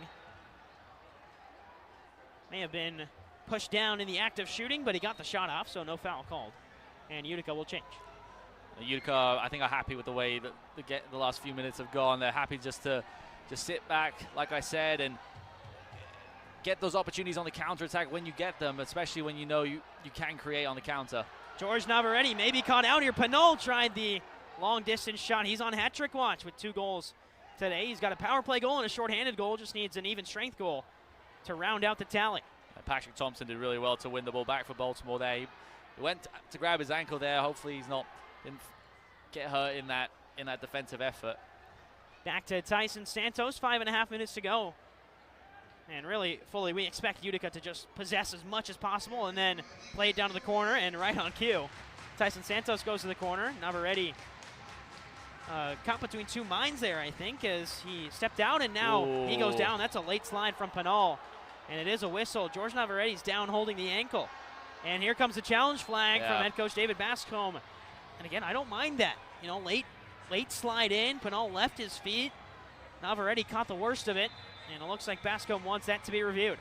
I think it looked a bit uglier than it really was, but at the same time, I think at this point in the game, though, you do not want to give up any power play opportunities. Baltimore's challenging. Didn't hear the full sentence there from the referees, but Baltimore's challenging for a blue card. And right on cue there, just that little catch at the end of the slide tackle is what they'll be looking at. Is it malicious enough? I think at the end of the day, you don't want to put yourself in a position that even gives the referees a discussion, you know. And like Panol, they did the right soccer play, but at the same time, it's just a little bit risky, especially 2 goals ahead with just over 5 minutes left. A chance for a first win in regulation. I think they're looking at the control of the slide. It looked like he controlled the slide all the way through. So we'll see what the decision is here. After review, the call on the field of simple foul stands as called. Baltimore has no more challenges. Call on the field stands as called. And looking at it at first, you were right on with it. It looked ugly from up here.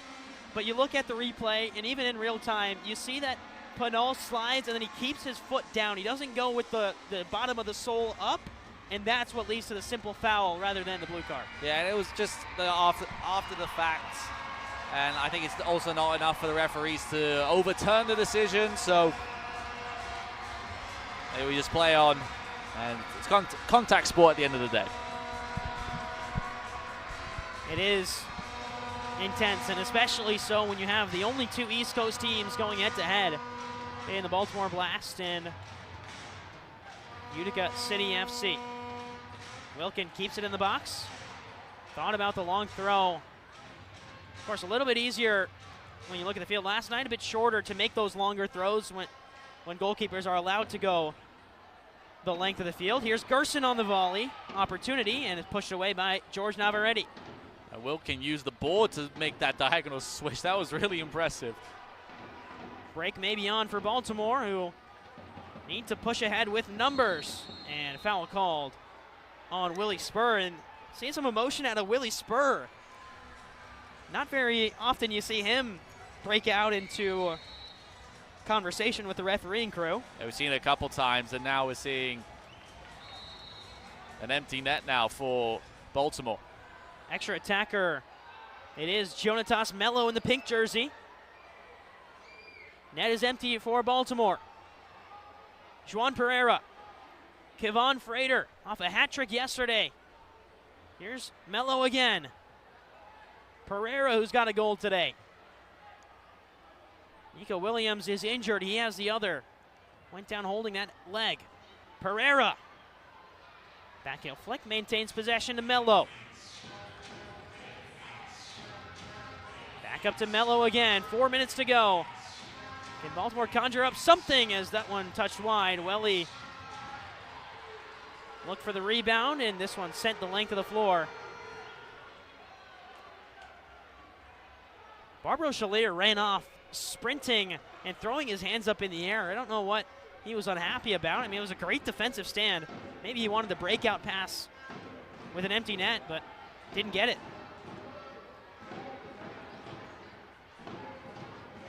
Emotions always run high in this game. Welly, great move.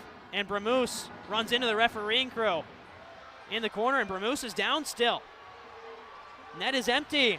Alava missed wide. It'll go off the boards. Mello can grab it. Whistle for a foul, and Mello tried to go quickly. Instead, referees will have to spot the ball for a foul on Mello, who's the acting goalkeeper now with that extra jersey. 3 minutes now. Baltimore just have to showcase their ability to just find that pass in between the lines. Playing it quickly, quick one-touch soccer that we've seen them do. We saw a lot of it in the first half. Haven't seen as much of it in the second. Guevara, 50-50 challenge, and both players a little bit worse, and Tyson Santos goes down behind the play, holding that ankle. It looked like he caught the worst of it. Guevara's also limping. Both players just came up worse out of a 50-50 ball. Yeah, they both went, both legs were out. Be interesting to see if he's back to his feet, because if it's anything more than just a, you know, maybe just a little bit of a twist, you know, that is of more concern. Tyson Santos, who's been excellent for Utica in his first season of MASL 1 soccer. He played a little bit of MASL 2 last year with Kreisnick, the M2 affiliate of Utica City. Through the season, 7 goals played, 2 goals, 5 assists. He had a great assist in one of his first games of MASL play to Gordy Gerson against Kansas City. And right now he's on the ground for Utica City FC. 2:43 to go. Jonatas Mello, the extra attacker jersey, I think is the right move here for Baltimore, Nick. With under 3 minutes, you're pushing for a 2-goal comeback, and you just get so much offensive production with Mello. Yeah, you do, and he's just perfect at just surveying the field and finding that extra opportunity. You know, he's already got 9 assists on the season, 11 goals. You know, other than Omar Silla, he is the best contributor, facilitator for this Baltimore team. I think it's the only decision at this point of the game. You know, nothing to really lose, and when getting that extra attacking player. So I think it's going to be a fascinating final 2:43. So everything to look forward to. 3 minutes to go. There's a look at George Navarrete in goal. I mean, great outing from him. Only 4 goals allowed. 1 on the power play, 1 shorthanded. In his first start of the season.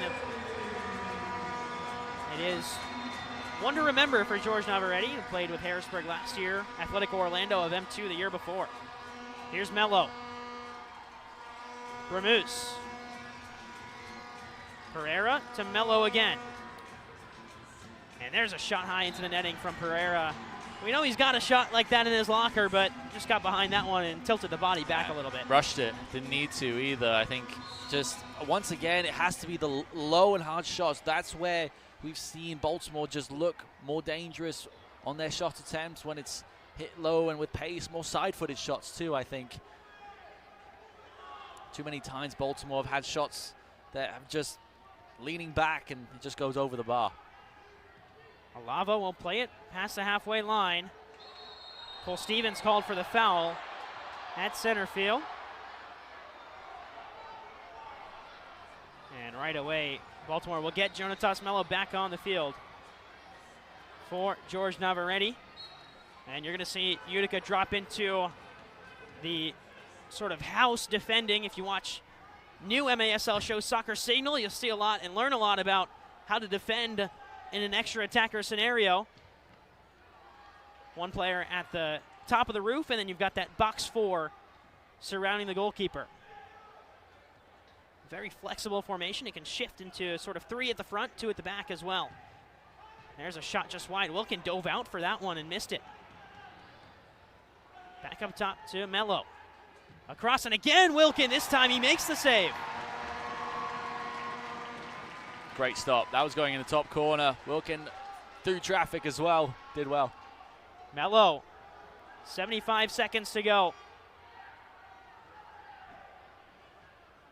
Back up to Mello. Extra attacker. As you get a look at the replay, as there's another shot wide.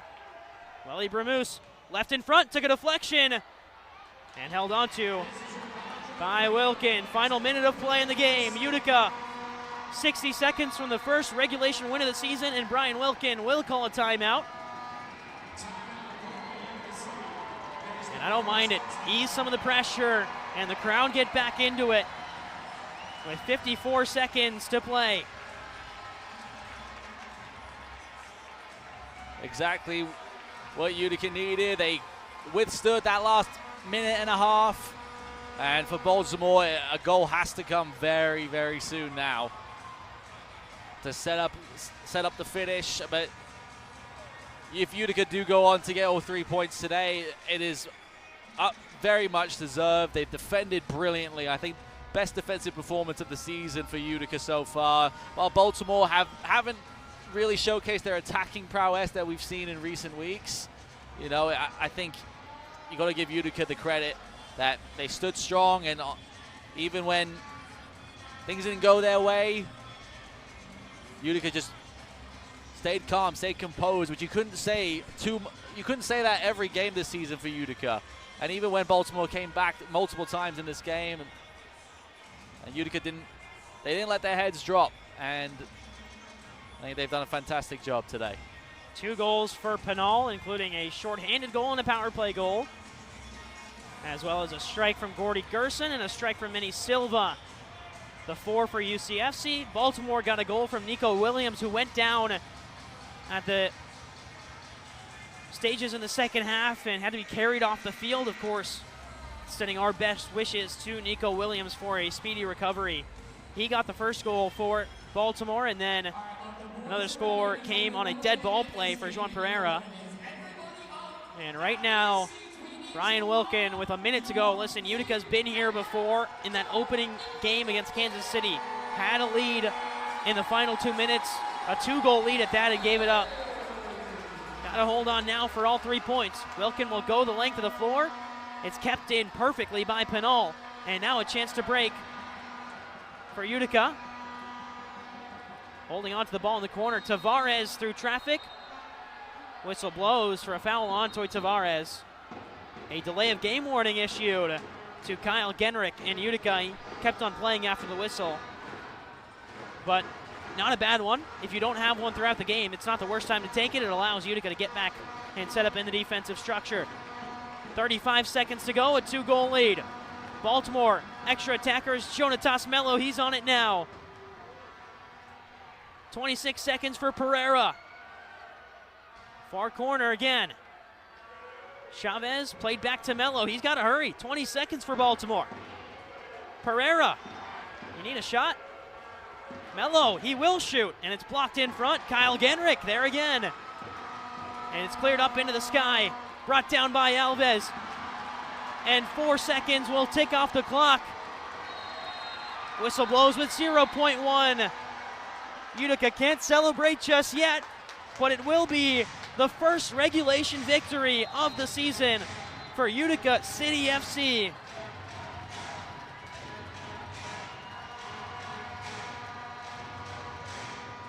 They wait to get Tavares back in set. Juan Pereira is going to argue his case that there should be at least one more play.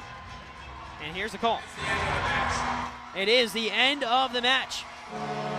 Utica victorious in regulation for the first time this season. It took everything out of the home side.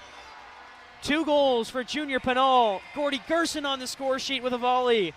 And Minnie Silva, a coast-to-coast finish to give Utica the victory. There's still some fireworks after the game. Howard Miller, Juan Pereira involved. Kyle Genrick there as well. And I mean, it is always tense. It is always a close battle And Juan Pereira is still irate at the end of the game. You know what? That's the passion that shows this fixture. And Pereira, who did a fantastic job today, got that second goal to level it up for Baltimore. But in the end, the Blast just didn't have the mustard to get back on level terms again. Utica came out with the win, a much-needed win, and that puts them back in the hunt in MASL. A crucial 3 points for Utica City FC as a couple of the Utica players pay a visit down to Nico Williams, who's on the bench for Baltimore. Good show of sportsmanship for two teams that do not like each other. At the end of the day, you know, everyone deserves to be healthy, and that's what Gordy Gerson and a few of the other Utica City players are going down to have a conversation with Nico Williams. This game had everything from injuries to cards to goals, and we'll send it down to Michael Lear, who's down with Gordy Gerson, averaging a goal a game. Here's Gordy and Michael. In the words of Gordy Gerson, I'm going to eat some pizza. Gordy, you are the Manja Macrina man of the match. What do you think of your team's effort after coming back from Baltimore last night? I mean, it's not easy after going down into Baltimore and taking a loss, but this is what we're about, bouncing back the next day. We had the opportunity. Luckily, it was against Baltimore, and we remembered yesterday. And now that we had our fans behind our back, it was a no-brainer that we were going to take this one. What worked today offensively? You guys put four together, and you needed just four to win this thing.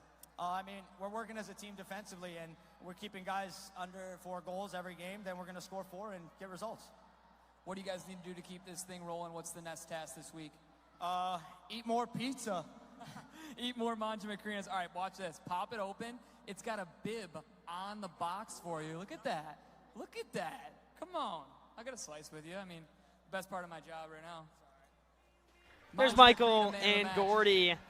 What do you think? Saying goodbye from the Adirondack Bank Center as they enjoy some of their post-game pizza. It's rude that they didn't want to come up and share. At Aquavino, every meal is a moment. Whether it's date night, a quick lunch, or celebrating a special event. Enjoy Italian-American favorites. Aquavino Restaurant, growing our family one plate at a time.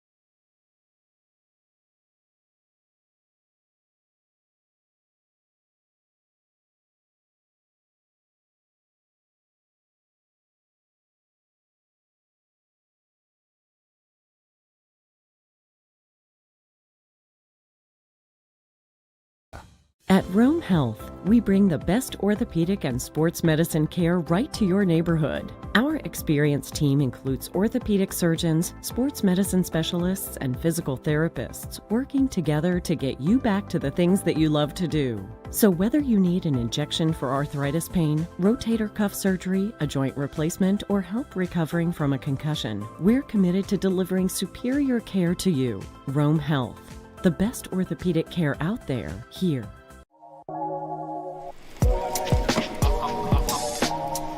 What a save!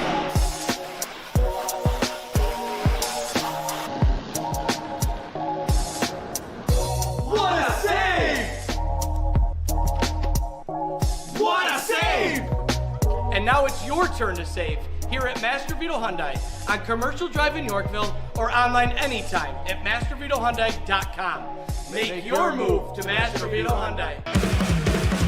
Babe's Restaurant and Bar believes great food brings people together. From comfort classics to crowd favorites, there's something for everyone. Open daily for lunch and dinner, plus brunch on the weekends. Come home to Babe's.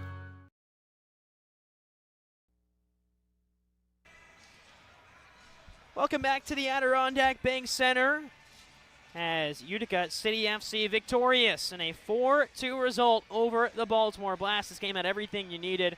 It was physical, it was intense, it was a tightly contested affair, power play goals, shorthanded goals. I mean, we saw it all, Nicholas. And for Utica, although the offense maybe didn't get as much as they'd like, the defense really shone today. And that was what was most impressive, you know, locking down a Baltimore team that on average scores about 7 goals a game. You know, that's the biggest, I think, takeaway here from a Utica perspective. You stood strong, and even when Baltimore did come back, they tied it up twice. You know, Utica didn't really let that deter them, and they kept putting the pressure on. The shorthanded goal from Panol was really, really important in the game. That really just put the nail in the coffin, you know, and it's a really important win for Utica. And for Baltimore, it was, again, a great defensive performance, especially after yesterday's intensity and a little bit of second-half struggles for the Blast yesterday. Came here today, played a complete game, just couldn't find anything offensively past Brian Wilkin, who had an excellent night. But for Baltimore, it's a small blip in what is a very successful team, and we know that they'll be right up there in the playoff hunt as well. Of course, in the MASL, 6 teams going to the playoffs this season, and the bottom 2 will be eliminated.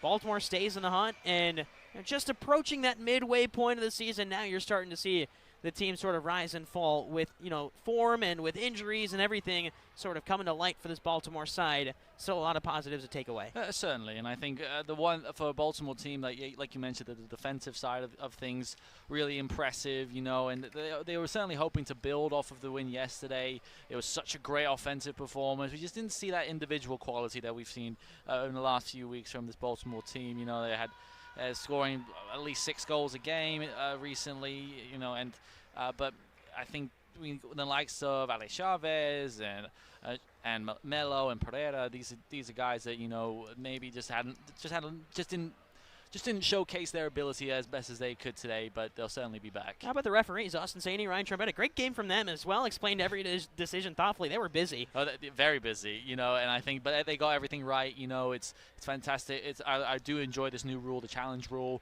It gives opportunity to really to shake things up. You know, both coaches use their challenge flags. Both teams were successful, and both teams also lost their challenges in the end. And that just adds a little new dimension. Does make it a bit more of a headache for officials, but at the same time, you know, I think they made every decision. Every decision was the right one, and it helped the game flow really nicely as well. It was an entertaining watch. It is always entertaining when Baltimore and Utica play each other, and this one was no different. Although the defense has shined today as Utica City takes down the Blast by a final score of 4-2. For our producers, Caroline Connolly and Reed Poland, and the man to my left, Nicholas Whaley. I'm Arnaud Pokrell saying so long from the Adirondack Bank Center. First regulation win for Utica this season comes 4-2 over rivals Baltimore. Thanks for tuning in. Drive safe, be good to one another, and we'll catch you next time on MASL TV. At Aquavino, every meal is a moment. Whether it's date night, a quick lunch, or celebrating a special event, enjoy Italian-American favorites. Aquavino Restaurant, growing our family one plate at a time.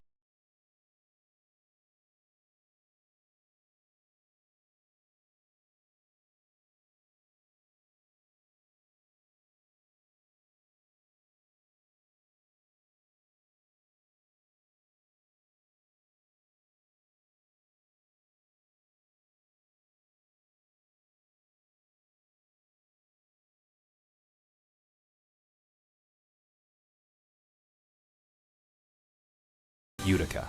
At Rome Health, we bring the best orthopedic and sports medicine care right to your neighborhood. Our experienced team includes orthopedic surgeons, sports medicine specialists, and physical therapists working together to get you back to the things that you love to do. So whether you need an injection for arthritis pain, rotator cuff surgery, a joint replacement, or help recovering from a concussion, we're committed to delivering superior care to you. Rome Health, the best orthopedic care out there, here.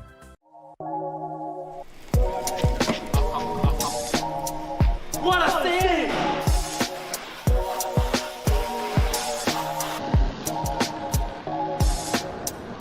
What a save! What a save! And now it's your turn to save here at Master Vito Hyundai on Commercial Drive in Yorkville or online anytime at mastervitohyundai.com. Make your move to Master Vito Hyundai. Babe's Restaurant and Bar believes great food brings people together. From comfort classics to crowd favorites, there's something for everyone. Open daily for lunch and dinner, plus brunch on the weekends. Come home to Babe's.